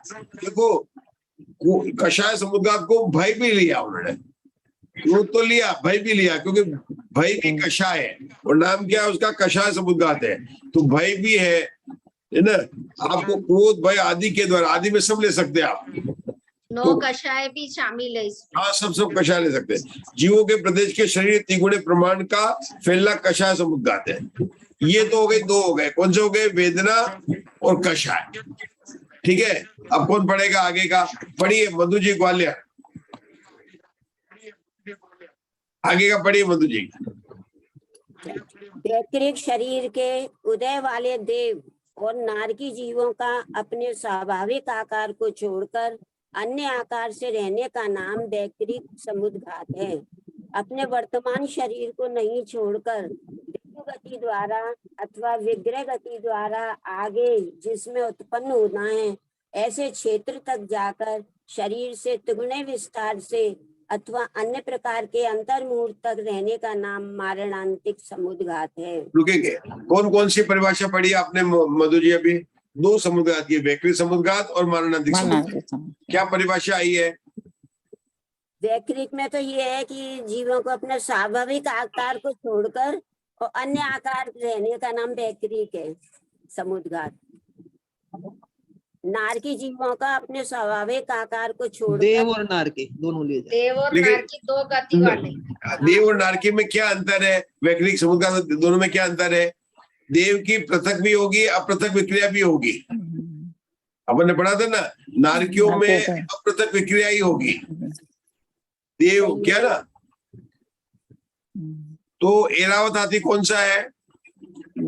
देव देव पृथक विक्रिया। और जब सोदर में इंद्र ने भगवान के दर्शन करने के लिए 500 वो बनाए, तो वो कौन सी विक्रिया हुई? अपृथक। हाँ, वो 10 को उसी शरीर में बढ़ना। यद्यपि सोधर्म का वो शरीर भी मतलब विक्रिया वाला था, तो विक्रिया में फिर उसने जो है अपृथक किया उसने, वो बात है। लेकिन शरीर उसी मूल शरीर में ही अपने को अलग आकार बनाना, वो हो गया अपृथक, और अलग शरीर बनाना वो पृथक होता है। देव और नारकी की उन्होंने मुख्यतः ली है। यद्यपि औदारिक शरीर वाले भी विक्रिया करते हैं, वो बात अपने नवी पुस्तक में पढ़ी थी, उसमें पढ़ा था वायु का एक जीव भी करते हैं, मतलब वायु का एक अग्निजाय का एक की विक्रिया अपन पढ़ चुके हैं। लेकिन आचार्य ने यहाँ पर उनका मेंशन नहीं किया है, अपन उसको छोड़ देते हैं। यहाँ वैक्रिक समुद्घात में उन्होंने किसको लिया है? सिर्फ उन्होंने देव और नारकी की बात की है। लेकिन वो बात वो विक्रिया करते हैं, वो बात सही है, मतलब वहां पर जिनागम में आई है। ठीक है ना। औदारिक की विक्रिया है वो लेकिन उसको वैक्रिक ही कहेंगे उसको, इसलिए उन्होंने नहीं लिया। चलिए। शंका, वेदना समुद्घात और कषाय समुद्घात ये मारणांतिक समुद्घात में अंतर्भूत क्यों नहीं होते? वेदना समुद्घात और कषाय समुद्घात का मारणांतिक समुद्घात में अंतर्भाव नहीं होता है, क्योंकि जिन्होंने परभव की आयु बांध ली है, ऐसे जीवों के ही मारणांतिक समुद्घात होता है। किंतु वेदना समुद्घात और कषाय समुद्घात बद्धायुष्क जीवों के भी होते हैं और अबद्धायुष्क जीवों के भी होते हैं। मारणांतिक समुद्घात निश्चय से आगे जहाँ उत्पन्न होना है, ऐसे क्षेत्र की दिशा के अभिमुख होता है। किंतु अन्य समुद्घातों के इस प्रकार एक दिशा में गमन का नियम नहीं है, क्योंकि उनका 10 दिशाओं में भी गमन पाया जाता है। मारणांतिक समुद्घात की लंबाई उत्कृष्टतः अपने उत्पद्यमान क्षेत्र के अंत तक है, किंतु इतर समुद्घातों का यह नियम नहीं है। क्या बताया इसमें? देखो, ऊपर से पहले बाली थे मरणांतिक समुद्घात, जिसकी बात छुट गई। अपन ने बात की थी किसकी, वैकृत देव और नारकी की होती है, पृथक और अप्रथक विक्रिया की बात होती है। अब उसके बाद में मरणांतिक समुद्घात, तो क्या कह रहा है उसमें? ऋजु गति द्वारा, विग्रह गति द्वारा आगे जिसमें उत्पन्न होना है, ऐसे क्षेत्र में जाकर शरीर से 3 गुण विस्तार अथवा अन्य प्रकार से अंतर्मुख तक रहने का नाम मरणांतिक समुद्घात है। इसमें क्या क्या बातें बताई है?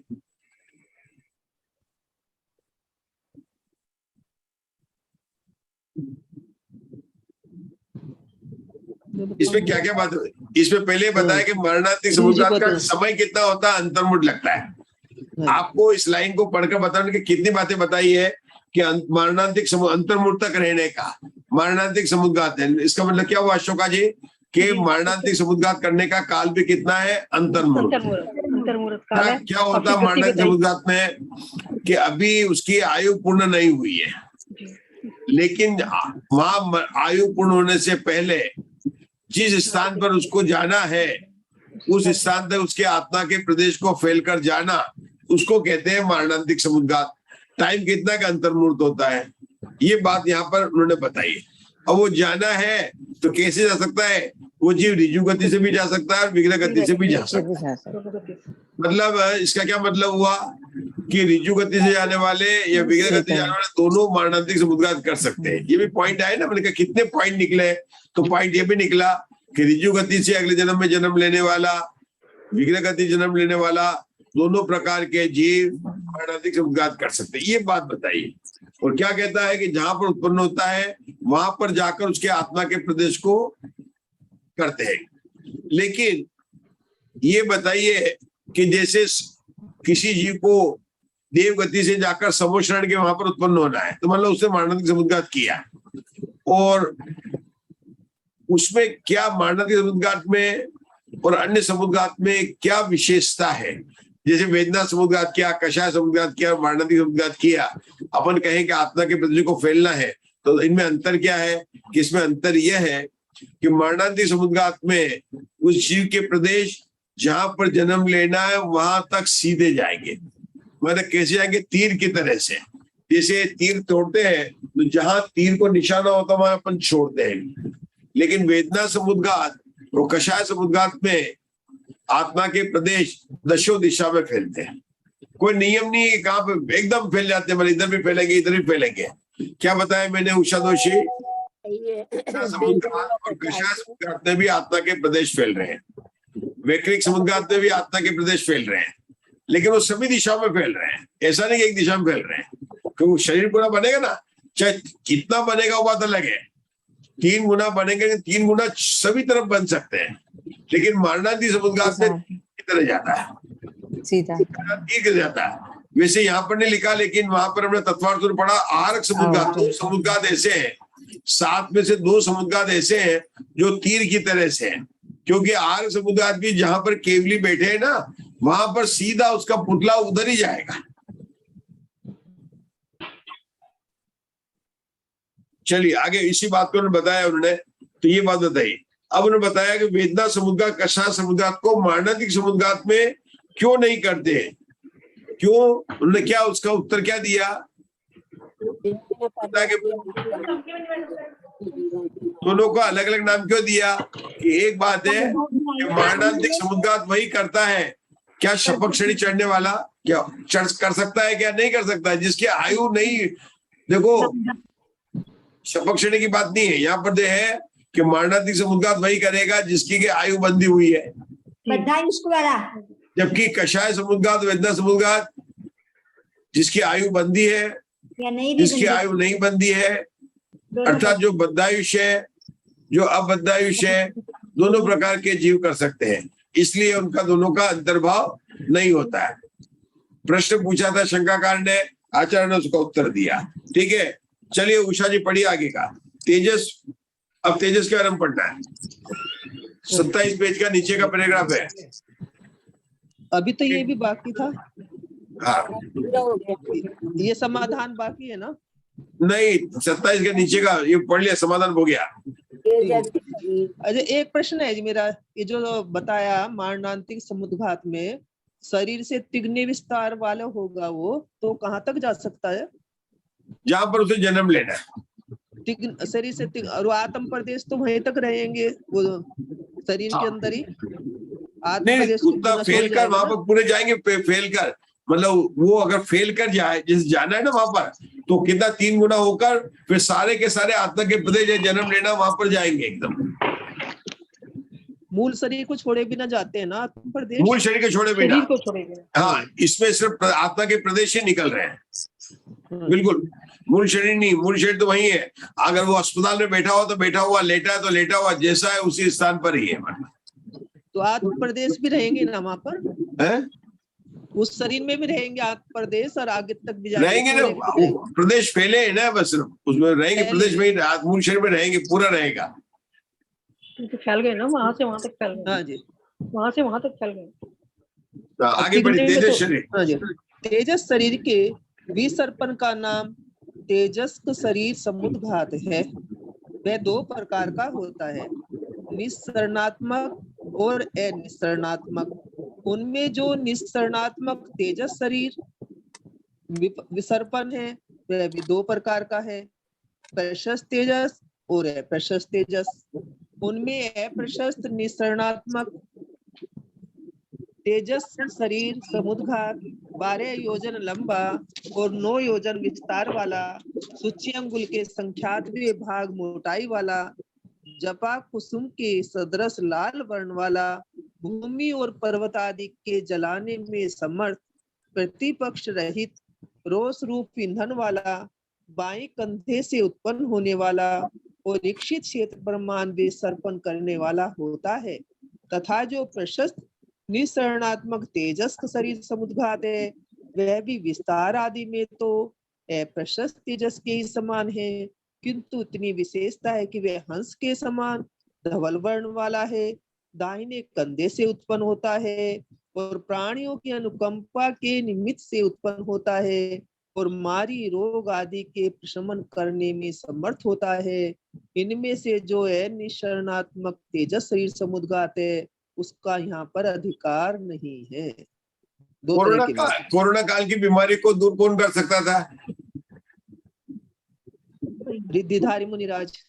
वो प्रशस्त प्रशस्त तेजस समुद्घात अगर कोई करते, मुनिराज करते, अगर कोई किसी को करुणा आती और रिद्धिधारी मुनि होते तो पूरे के पूरे वर्ल्ड में फिर आपको ये मास्क लगाना और कुछ भी मतलब जरूरत नहीं पड़ती, मतलब पूरा जो है दूर कर सकता था। अच्छा, अप्रशस्त समुद्घात में किसका नाम याद आता है आप लोगों को?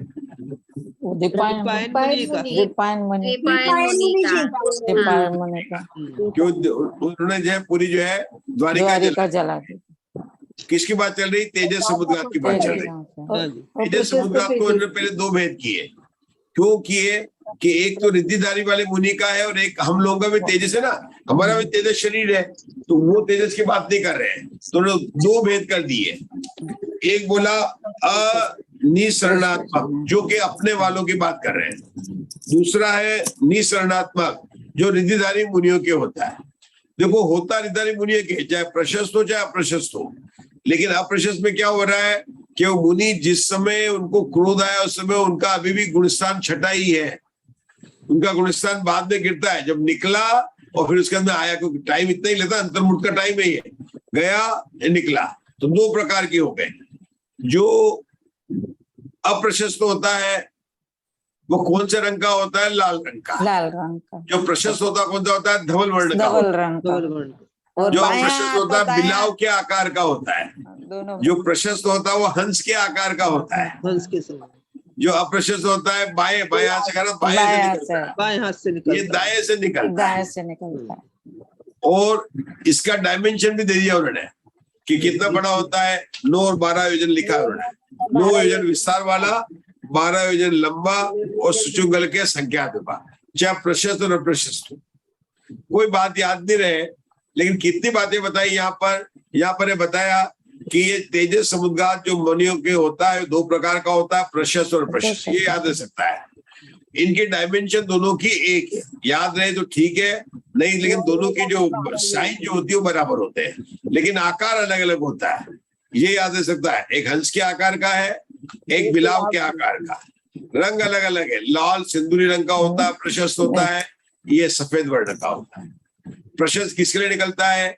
कहीं पे गुरु कृपा आ जाए, कहीं पर अकाल पड़ा हुआ है तो वहां पर जाकर वृष्टि कर सकता है, रोग है तो रोग को दूर कर सकता है, ये सब बातें कर सकता है। अप्रशस्त क्या आता है? क्रोध के कारण निकला है, जला सकता है, नष्ट कर सकता है, मार कर सकता है। इस समुद्घात का नाम है तेजस समुद्घात है। हो जाता है। हाँ, बस इतना ही, जितना है इतना बस समझ। चलो उषा दोषी पढ़ना आगेगा। जिनकी रिद्धियां प्राप्त हुई है। पंडित जी समुद्घात के बारे में एक बार फिर से बता दीजिए, हमारा आवाज नहीं आ रही थी इधर हमारे। हाँ, किसको बताना है? जी शिक्षा जी। हाँ, क्या बता? आप समुद्घात के बारे में बता रहे थे, तो कितने समुद्घात होते हैं और कैसे होते हैं, उनका वर्णन थोड़ा फिर से। हाँ, अभी हमारे यहाँ पर 7 प्रकार के समुद्घात में तेजस समुद्घात की बात चल रही है। पहले हमने 7 प्रकार के समुद्घात के नाम देखे थे, जिनके नाम थे कषाय, वेदना, वेदना को साथ में लिया था। उसके बाद में मरणांतिक लिया था। आप लोग मरणांतिक प्रीति जी उषा दोषी से बाद में लेते हो, किताब में लिखा। हम याद रखने के लिए कषाय, वेदना, मरणांतिक एक साथ हो गया। उसके बाद में वैक्रिक, तेजस और आहारक, 3 और 3 6 हो गए, और 7वां केवली भगवान के समुद्घात। 7 समुद्घात होते हैं। अब तेजस समुद्घात के लिए जो समुद्घात जिसकी बात कर रहे रिद्धारी मुनिराज को, उसका नाम है निःसरणात्मक समुद्घात। वो 2 प्रकार का होता है, अच्छा या बुरा। अच्छा को बोलते हैं प्रशस्त, बुरा को बोलते हैं अप्रशस्त। हमारे को सबको दीपायन मुनि की कथा हमको सबको पता है। दीपायन मुनि को जब क्रोध आया था तो उनसे जो पुतला निकला था वह तेजस समुद्घात का था। उसने जाकर द्वारिका को जला दिया। आचार्य कहते हैं कि प्रशस्त समुद्घात भी होता है। कहीं पर कोरोना आया हो, रोग फैली हुए है, महामारी हो, अकाल पड़ा हो, कोई भी प्रकार का संकट हो, तो उनको दया के भाव से, करुणा के भाव से अगर ऐसा निकला है तो वहां जाकर जो है वहां पर जो है बीमारी को दूर कर देता है, वृष्टि कर देता है। इस प्रकार से तेजस समुद्घात के 2 भेद होते हैं। रंग की बात आई थी, कैसा होता है? तो जो प्रशस्त वाला होता है वो श्वेत वर्ण का होता है, वो हंस की तरह होता है। जो अप्रशस्त होता है बिलाव की तरह होता है, लाल रंग का होता है। उनके डायमेंशन की बात हुई थी, 9 योजन विस्तार वाला, 12 योजन जो है उसका लंबा था, और सुचुंगुल के संख्यात भाग मोटाई वाला, ऐसा जो है तेजस समुद्घात होता है। अब आगे का पढ़ने जा रहे हैं हम। पढ़े उषा दोषी। जिनको रिद्धि प्राप्त हो गई है, जिनको रिद्धि प्राप्त हुई है, ऐसे महर्षियों के आहारक समुद्घात होता है। वह 1 हाथ ऊंचा, हंस के समान धवल वर्ण वाला, सर्वांग सुंदर, क्षण मात्र में कई लाख योजन गमन करने में समर्थ, अप्रतिहत गमन वाला, उत्तमांग अर्थात मस्तक से उत्पन्न होने वाला, तथा जो आज्ञा की अर्थात श्रुत ज्ञान की कनिष्ठता अर्थात हीनता के होने पर और असंयम की बहुलता के होने पर जिसने अपना स्वरूप प्राप्त किया है, ऐसा है। चलिए, ये जो उषा दोषी ने पढ़ा है उस पर मुग्धा जी और प्रीति जी आपको शंका उठानी है। उषा जी के आपको शंका उठानी, जो भी पढ़ा है अभी। हाँ, जिसमें असंयम की बहुलता के होने पर असंयम क्यों कहा? आप और किसी को शंका है? उषा दोषी शंका क्यों उठाई उन्होंने? आपका नाम भी उषा, उनका नाम भी उषा, शंका क्यों उठाई? क्योंकि यहाँ पे वो कह रहे ना कि ये सब बातें अगर हिंसा के होने पर असंयम की बहुलता के कारण अपना स्वरूप प्राप्त किया, ऐसा है क्या वो पूछ रहे हैं? कनिष्ठता है। संयम मार्गण से 1 से 4 गुण स्थान किसको होते हैं? असंयम को होते हैं। असंयम। और यहाँ पर रिद्धिधारी मुनिराज की बात चल रही है। मुनिराज की कौन सा गुण स्थान होता है? छठा सा। और समुद्घात का जो कार्य जो है ये जितने भी है सब छठे में होता है, 7वें में नहीं होता है, छठे में होता है। तो छठे में तो संयम तो है ना उनके, तो महाव्रत तो है उनके, तो मुनिराज है। तो फिर यहाँ पर असंयम की बहुलता क्यों लिखा है? असंयम तो चौथे गुण स्थान हो सकता है। यहाँ पर असंयम का मतलब प्रमाद नशा।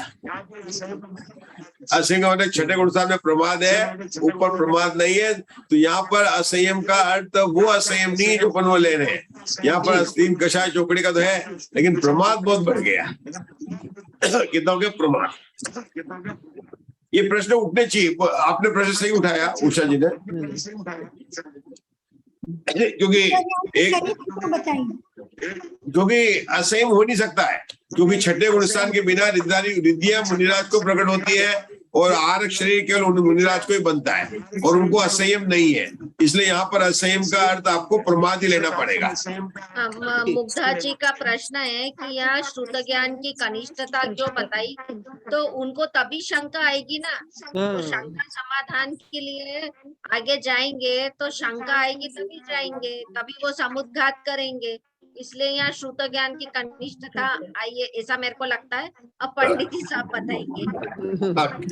हाँ, जितने वचन में नहीं बराबर है। क्या शंका क्या है?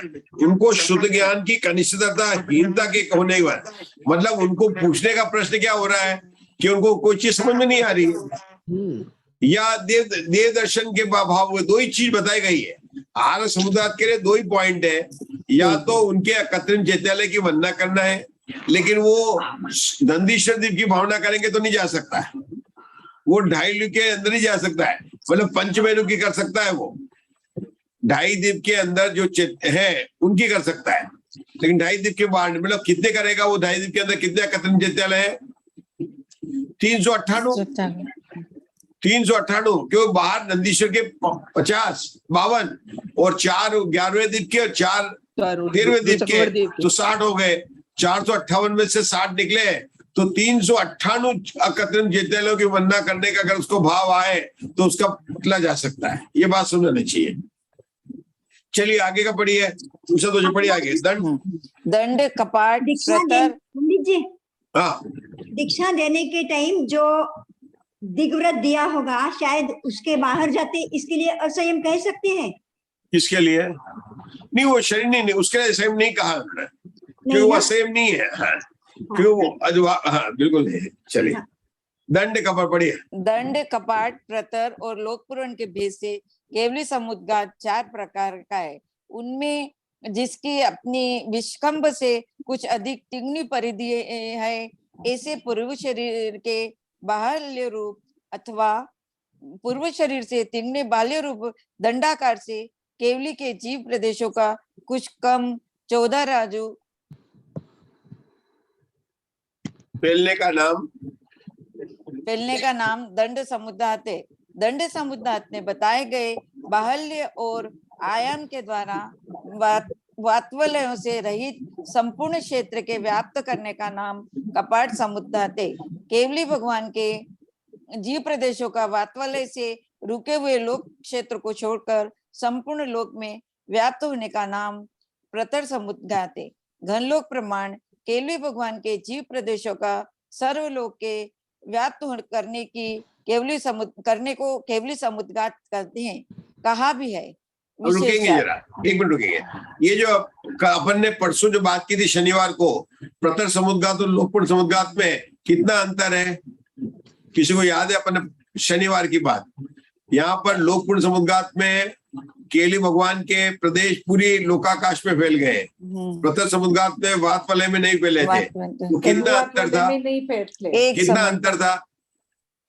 एक वात्वलय का, तनुवात वलय का, वात्वलय को छोड़कर जो लोकाकाश के बॉर्डर वाले वात्वलय है, ऐसे उन्होंने कहा था 2 ऊर्ध्वलोक प्लस 49 राजू, ऊर्ध्वलोक का 2/3 भाग से कुछ कम, बस इतना ही किया था ना, याद किया था अपने, पूरी गणित लगाई थी। तो थोड़ा सा कम करेंगे, क्योंकि 2 ऊर्ध्वलोक कितना था?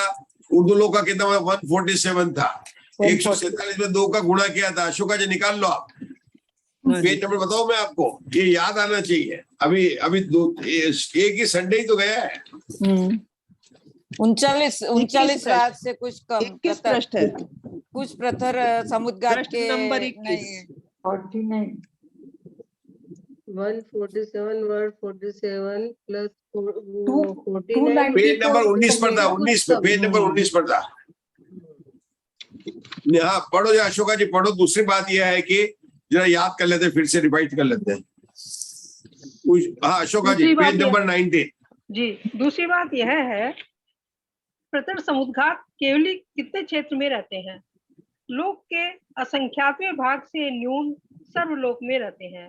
लोक के असंख्यातवें भाग से न्यून सर्वलोक का प्रमाण ऊर्ध्वलोक के कुछ कम तीसरे भाग से अधिक ऊर्ध्वलोक प्रमाण है। तो दो कुछ कम हुआ 49 राजू से, कुछ कम। जो अपन बस अभी अपन ने वहां पर क्या किया था, याद कराने के लिए बताया आपको। अपन इसकी गणित कर चुके हैं, मतलब कुछ कम है। 49 राजू में तो कुछ कम करना है बस, कुछ कम है। ठीक है। दो ऊर्ध्वलोक में 49 राजू नहीं जोड़ना है, 49 राजू कुछ कम जोड़ना है, तो प्रथम समुद्घात का क्षेत्र आ जाएगा और बाकी का जो बचेगा वो वात वलय का आएगा। अपन ने वात वलय भी गिने थे, कौन से वात वलय लेने, ये सब अपन गणित कर चुके हैं। अब आगे का विशेषार्थ पढ़ना है। पढ़िए मुकेश जी भाई साहब, विशेषार्थ। मैं पेज डाल देता हूँ। हाँ विशेषार्थ जी अभी आया नहीं है। आ गया मेरे अंदर नहीं है अभी। हाँ अभी आ गया। हाँ जी, विशेषार्थ। पूर्व शरीर के बाहुल्य अथवा प्रदेश शरीर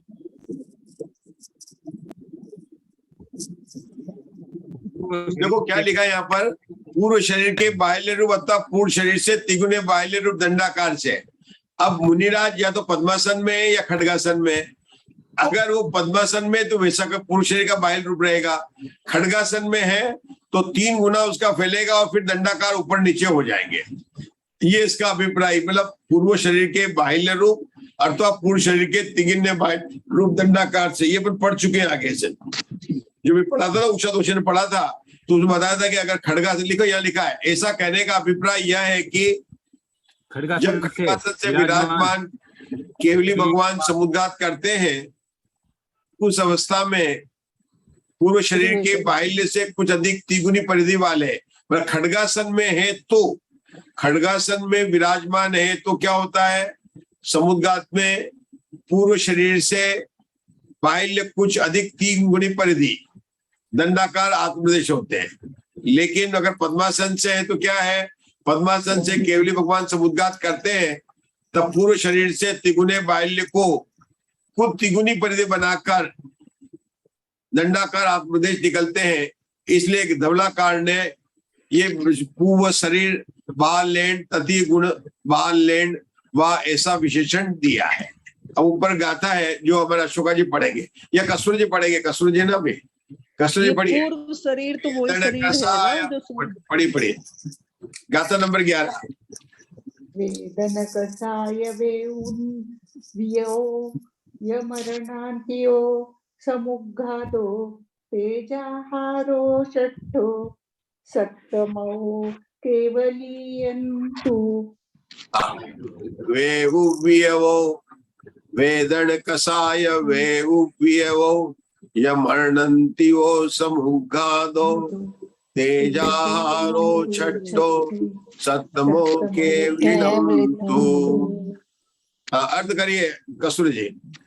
वेदना समुद्घात, वेदना समुद्घात, कषाय समुद्घात, वैक्रियक समुद्घात, मारणात्मक समुद्घात, तेजस समुद्घात, चहा आहारक समुद्घात और 7वां केवली समुद्घात। इस प्रकार समुद्घात 7 प्रकार का है। ये तो सब पढ़ चुके हैं, आगे पढ़ो। उपपाद 1 प्रकार का है, वह भी उत्पन्न होने के पहले समय में ही होता है। उत्पाद में रुजुगति से उत्पन्न हुए जीवों का क्षेत्र बहुत नहीं पाया जाता। रुकेंगे, ये लाइन मुग्धा जी को, अशोका जी को सबको ध्यान से पढ़ना है, क्योंकि उत्पाद की चर्चा में थोड़ा सा अलग अलग जगह पर बहुत मतलब शंका चलती है। वीर सेन आचार्य बोलते हैं उत्पाद केवल एक समय के लिए होता है। ये बात यहाँ पर अपन बिल्कुल स्पष्ट हो रही है। ये आप रेफरेंस नोट कर लीजिए, मुग्धा जी है, अशोका जी है, अपन को याद है ना उत्पाद का, कि वो पूरा नहीं लेने, केवल एक समय के लिए उत्पाद। अपन ने तो योग में भी देखा था जब अपन नवी पुस्तक पढ़ रहे थे कि उत्पाद योग केवल एक ही होता है, दूसरे समय से एकांतानुवृत्ति योग हो जाता है। तो जो लोग उत्पाद के लिए एक समय से अधिक मानते हैं वह आगम से नहीं है। आप लोगों को मैं, अपने को नहीं है, लेकिन मैं तो यहाँ पर आपको बता रहा हूँ क्योंकि आप लोगों ने सबने अन्य जगह आपने सुना भी है कि उत्पाद का एक समय नहीं है, लेकिन मेरे को तो सिर्फ आगम का बताना है उषा जी, कि आगम में ये बात लिखा कि उत्पाद एक प्रकार का है, वह भी उत्पन्न होने के पहले समय में होता है। बस ये बात यहाँ पर बिल्कुल क्लियर है, एक समय के लिए ही है, इसलिए मैंने बोला। चलिए पढ़िए, आगे पढ़िए। उत्पाद में रुजुगति से उत्पन्न हुए जीवों का क्षेत्र बहुत नहीं पाया जाता, क्योंकि इसमें जीव के समस्त प्रदेशों का संकोच हो जाता है। विग्रह 3 प्रकार का है, पानी मुक्ता, लांगलिका और गोमूत्रिका। बिल्कुल तत्वार्थ तो हम पढ़ चुके हैं। यहाँ पर बात क्या आई है, आचार्य को समझना उत्पाद जन्म लेने के पहले समय में। अब जन्म लेने के समय में पहला या तो जीव आ रहा है ऋजु गति से, या यह आ रहा है विग्रह गति से, एक बात हो सकता है।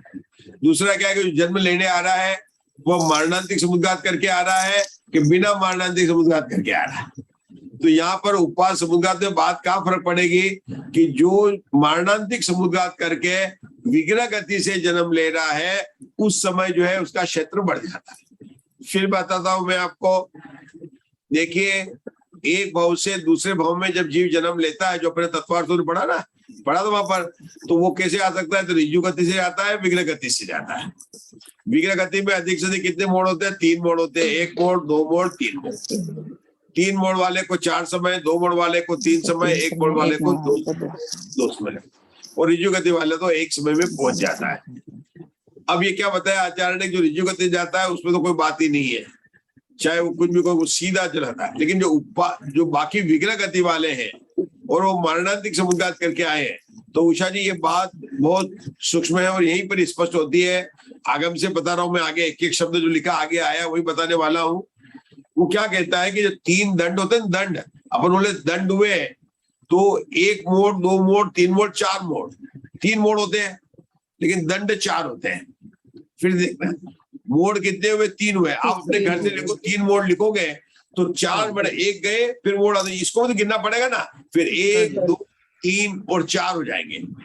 फिर से ध्यान देखना, 3 मोड़ लेना है तो दंड 4 है ना, दंड 4 है। तो क्या करते हैं कि जब वो मारणांतिक समुद्घात किया है तो जब वो वापिस लौटता है तो उसका वो पूरा दंड समाप्त नहीं होता, आत्मा के प्रदेश दंड तक फैले रहते हैं और उसका जो है वो आयु पूर्ण हो जाती है। तो वो जीव जहां जन्म लेना है उस फैले हुए आत्मा के प्रदेश से जब जन्म लेता है तो उत्पाद समय के पहले समय में उसका क्षेत्र बढ़ जाता है। बस ये ग्रहण करने के लिए यहाँ पर क्षेत्र परिणाम में उत्पाद को लिया है। अपन ध्यान से पढ़ेंगे, हमें जितना समझ में आता है मैं तो इसे बताता हूँ। पंडित जी, मारणांतिक समुद्रघात माने कैसे करते? मारणांतिक समुद्रघात माने, मारणांतिक समुद्रघात में ऐसा है कि जैसे कोई जीव होते हैं, अब ये आचार्य ने बताया कोई इच्छा से तो होता नहीं है, लेकिन जिसे की इच्छा हो कि मैं कहाँ जन्म लूंगा, कहाँ जन्म लूंगा, हे भगवान मैं कहाँ जाऊंगा, हे भगवान मैं कहाँ जाऊंगा, हे भगवान मैं कहाँ जाऊंगा। कभी कभी भगवान हमारे सुनते तो नहीं, वितरागी भगवान, लेकिन यहाँ से बता रहा हूँ कि मान लो भगवान ने सुन लिया कि जा मारणांतिक समुद्रघात करके देखा वहां पर जाके, तो वहां पर, लेकिन ये क्रियाएं सब सहज है, कोई भगवान करते नहीं है, सब सहज जीवों के ऐसा होता है कि आत्मा के प्रदेश फैलते हैं, जिस स्थान पर उसे जन्म लेना है वहां तक उसके प्रदेश जाकर स्पर्श करके आते हैं। और आज ये अपन ने पढ़ा, इसका काल अंतर्मूर्त है, आज पढ़ा अपन ने, काल भी बताया मारणांतिक, और ये कैसे आता, तीर की तरह से जाता है, ये अपन पहले पढ़ चुके हैं। अब यहाँ पर क्या बताया है कि जो मारणांतिक समुद्घात किया है और विग्रह गति से जन्म ले रहा है तो उसके दंड जो है वापिस जब समेट का वापिस लौट कर आता है ना, तो लौट कर आया कि उसमें उसका आयु का पूर्ण हो जाता है। इसका मतलब क्या है कि समुद्घात करने का जो अंतर्मूर्त है और जो शेष आयु रहने के पहले अंतर्मूर्त है उसमें ज्यादा फर्क नहीं है। मतलब जाने का समय लौट के आने के पहले पहले उसकी आयु पूरी हो जाती है। तो आत्मा के प्रदेश फैले हुए हैं और वो उसी फैले हुए प्रदेश के सही वहां जाता है, इसलिए उसका क्षेत्र बढ़ जाता है। एक बार पढ़ेंगे फिर से करेंगे, पर पढ़ लीजिए आप, आगे पढ़िए। अब पहले बता रहे विग्रह गति 3 प्रकार की होती है। एक मोड़ वाली का नाम बोलते हैं पानी मुक्ता। अपन ने देखा था कोई गेंद तो एक डायरेक्शन में जाती है। दूसरा लांगलिका, हल चलाने के, किसान के हल चलाने के समान बताई थी। तीसरी बताई थी गोमूत्रिका, गाय के मूत्र के समान, जो कई मोड़ वाली होती है। सब तत्वार सूत्र में आ चुका है, उसी को बात कर रहे हैं। पढ़िए अब आप। इनमें से पानी मुक्ता गति एक विग्रह वाली होती है। विग्रह, वक्र और कुटिल ये सब एकार्थवाची नाम है। लांगलिका गति तो 2 विग्रह वाली होती है और गोमूत्रिका गति 3 विग्रह वाली होती है। इसमें से मारणांतिक समुद्घात के बिना विग्रह गति से उत्पन्न हुए जीवों के रुजु गति से उत्पन्न हुए जीवों के प्रथम समय में होने वाली अवगाहना के समान ही अवगाहना होती है। विशेषता केवल इतनी है कि दोनों अवगाहना वालों के आकार में समानता का नियम नहीं है, क्योंकि अनुपूर्वी नाम कर्म के उदय से उत्पन्न होने वाले और संस्थान नाम कर्म के उदय से उत्पन्न होने वाले संस्थान के एकत्व का विरोध है। इसको कल समझेंगे, क्योंकि यहाँ पर थोड़ा सा नाम कर्म के उदय स्थानों की बात करनी है। उषा जी देखे आ जाइएगा आप कर्म कांड में, नाम कर्म के है ना विग्रह गति में, उसके बाद में जब उसकी शरीर पर्याप्ति के बाद में, फिर उनकी जो है इंद्रिय पर्याप्ति, शाश्वत पर्याप्ति के बाद में, भाषा पर्याप्ति के बाद में, मतलब 5 जो स्थान है नाम कर्म के उदय स्थान कर्म कांड का विषय है। तो उसके अंदर बता दे कब अनुपूरी का उदय होता है, कब नहीं होता है। अगर जो विग्रह गति से जा रहा है तो उसके अनुपूरी का उदय होगा, लेकिन जो ऋजु गति से जा रहा है उसके अनुपूरी कर्म का उदय नहीं होगा, उसके सीधा संस्थान कर्म का उदय हो जाएगा। तो वो दोनों में आकार का अंतर है। जो अनुपूरी का है और कुत्ता है तो अब भले वो मनुष्य बन रहा, देव गति जा रहा है, लेकिन जीवनधर स्वामी से नमोकार मंत्र तो सुन लिया, लेकिन अगर वो विग्रह गति से गया वहां पर तो देव गति में लोगों ने उसको कुत्ते का आकार का देखा था। भगवान में न कोई देखे विग्रह गति में कैसा कुत्ते का आकार था। जब विग्रह गति के बाद में वहां गया तब तो उसके जब वो संसार नाम कर्म हुआ तो देव का आकार का हो गया। आपको याद है जीवनधर स्वामी को ने कुत्ते को नमोकार मंत्र सुनाया था और देव गति में जन्म लिया, कुत्ता था। अगर मान लो विग्रह गति में गया तो कुत्ते के आकार में ही गया वो, क्योंकि अनुपूरी कर्म के उदय में पूर्व शरीर का आकार बना रहता है। क्या कहा मैंने? अनुपूरी कर्म के उदय में पूर्व शरीर का आकार रहता है। कोई ने स्त्री पर्याय गए और आप देव बनने वाले, आपने छेद कर लिया, सीता का जीव है, मान लो उसने स्त्री पर्याय को छेद लिया, लेकिन अगर विग्रह गति से गए वहां पर जन्म लिया तो देव गति में पहुंच समय वो वहां पर स्त्री की आकार का, सीता के आकार का था, पुरुष का आकार नहीं था। बस ये बताने के लिए बताया पूर्व शरीर का आकार बना रहता है। मैंने स्त्री का पुरुष का बताया, सिर्फ आकार की बात की मैंने, क्योंकि मंकी है तो मंकी के पूंछ भी होगी, मतलब हो सकता है कि पूंछ के आकार का होगा, उसके बाद में उसके वो सब जो है वापिस देव के आकार का बन जाता है जब उसके संस्थान नाम कर्म का उदय आता है। तो दोनों के आकार में एकत्व नहीं है, इस बात को कल अपन और ले लेंगे। ठीक है, रुकेंगे, अपना पूरा हो गया। किरण जी भाई साहब, कुत्ते के आकार का भी देव हो सकता है कब? अगर विग्रह गति में देखना है उसको, है ना। अनुपूर्वी में होगा। आज तो बहुत बड़ी बातें, कितनी अच्छी अच्छी बातें आई आज तो। पूरे विषय में एक से बढ़कर एक ज्ञानवर्धक बातें थी, मतलब कितनी बातें अपन ने देखी। मतलब आप लोग सबने मौन धारण कर लिया है। मैंने कहा बहुत अच्छी बातें आई है, किसी ने बोला ही नहीं कि अच्छी बातें आई है। कुत्ता मरेगा तब सारे समुद्रात डिटेल में आ गए, परिभाषा बताए 10 पद बहुत बढ़िया है। विधान में भी आया है वो अवगाहन लक्षण लोकाकाय का जो अपने द्रव गुण पर्याय पढ़ाते हैं, 6 द्रव्य पढ़ाते हैं, उसके आकार द्रव्य का कितना अच्छा बताया। उदाहरण शीर कुंभ वाला उदाहरण बहुत अच्छा है ना। शीर कुंभ और मधु कुंभ के समान अवगाहन वाला लक्षण, बहुत बहुत बातें अच्छी है। मतलब कितनी सुंदर टीका है। अच्छा बहन, अभी तो गणित तो चली गई, गणित को तो अपन ने गणित को तो समझेंगे, अभी घबराना नहीं। आप बहुत अच्छे से समझाते हैं पंडित जी, आप एकदम खुलासा समझाते हैं। हैं? इसका तो समुद्घात आ समझाते गया, बहुत अच्छे से हैं आप खुलासा विहारवती स्थान आ एकदम। गया। नहीं समझाना तो समझते तो आप है ना, मैं समझा और आपने समझे, समझने का गुण तो आप में। नहीं, आप तो समझाते हो तो मेरे अभी माथे में नहीं घूम रहा है, घुस रहा है। नहीं देखो भाई, टाइम लगेगा धवला जी का मेरे को। स्वाध्याय करना बड़ी हिम्मत का काम है, और इसमें मतलब जो ना गणित आएगी, लेकिन हमें तो समझना गणित के द्वारा क्या समझाया गया है। जैसे हमारे प्रीति जी ने अभी समझ लिया ना कि वो बता दिया, आशा बहन ने पढ़ लिया था कि 106 से कुछ अधिक और आया था, कितना आया था, अड्डा कुछ इतना हो गया था, 164 हो गया था, इतना था, आना चाहिए था 343 था। उन्होंने गणित से निकाल के लिखा है, गोलेकार का वॉल्यूम निकाला, त्रिभुज का वॉल्यूम निकाला, आचार्य जो है गणित कर करके निकाला, लेकिन क्या निकाला और क्या बताना चाहते थे वो हम लोगों ने समझ लिया। ऐसे गणित के विषय आएंगे, ऐसा मत सोचना कि नहीं आएंगे प्रीति जी, आएंगे और बहुत जल्दी आने वाला, कल ही आ जाएगा शायद। लेकिन इसका मतलब है नहीं कल आप लोग गुंडो बंद कर लें। आपके आशीर्वाद से हम सब तैयार हैं। नहीं, अपने को समझना है, समझा ना, कल आएंगे, लेकिन अच्छी चीजें आने वाली। ठीक है, चलिए जिनवाणी स्तुति करते हैं, समय हो चुका। आज किसको बोला था जिनवाणी स्तुति? करिए आंटी। जिनवाणी मोक्ष न सैनी है, जिनवाणी जो जिनवाणी नित अभ्यास वो ही सच्चा जैनी है। जिनवाणी जो जिनवाणी और ना धरत है, जो जिनवाणी और ना धरत है, सैनी हो के असैनी है।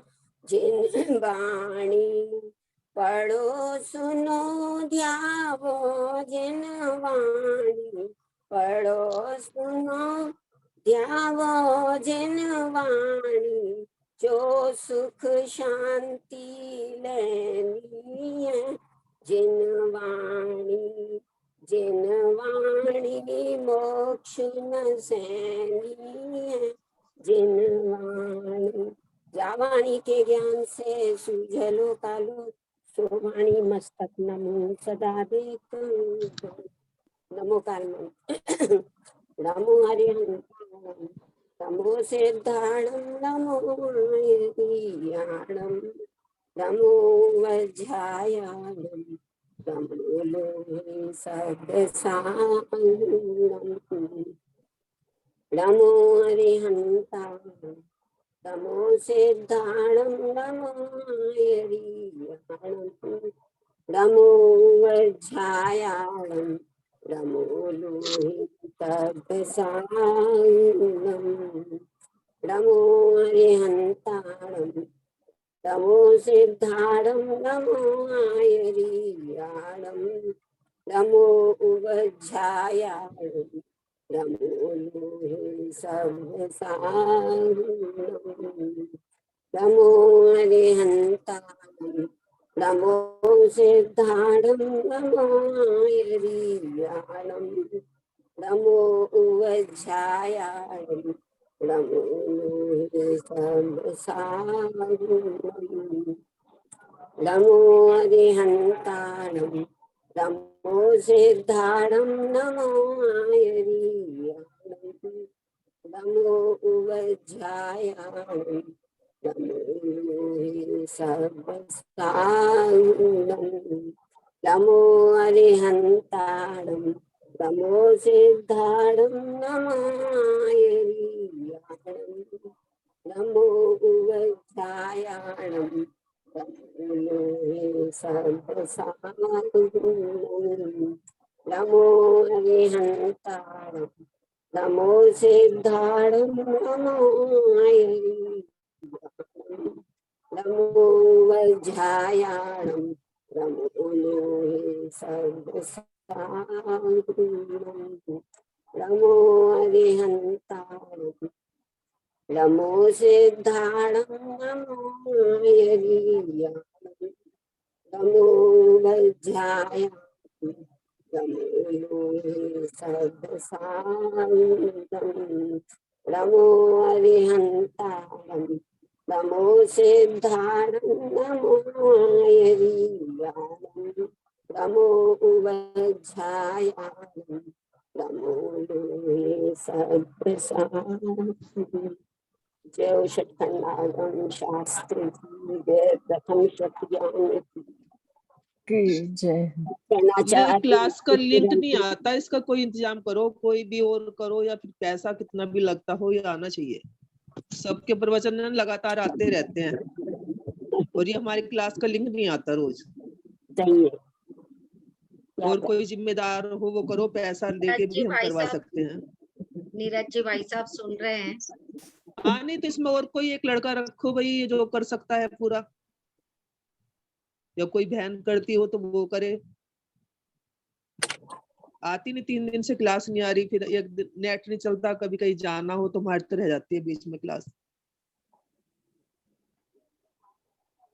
नीरज जी भाई साहब हो तो फिर करें इसका इंतजाम, क्योंकि सबके प्रवचन लगातार आते रहते हैं। किसी के भी सुन लो, परवीन जी के सुनो, संजीव गोधा जी के, संजय जी के, सब लगातार आते रहते हैं। इनके नहीं आते, यूट्यूब पे नहीं मिलते, वैसे भी नहीं आते क्लास में।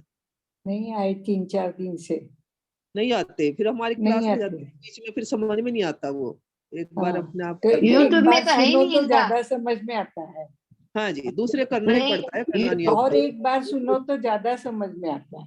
अब फिर कुछ रह जाता है, YouTube कभी में तो नेट है ही चला नहीं जाता ना है, इनका। कभी कुछ। YouTube में भी नहीं आया। है ही नहीं है YouTube में तो इनका।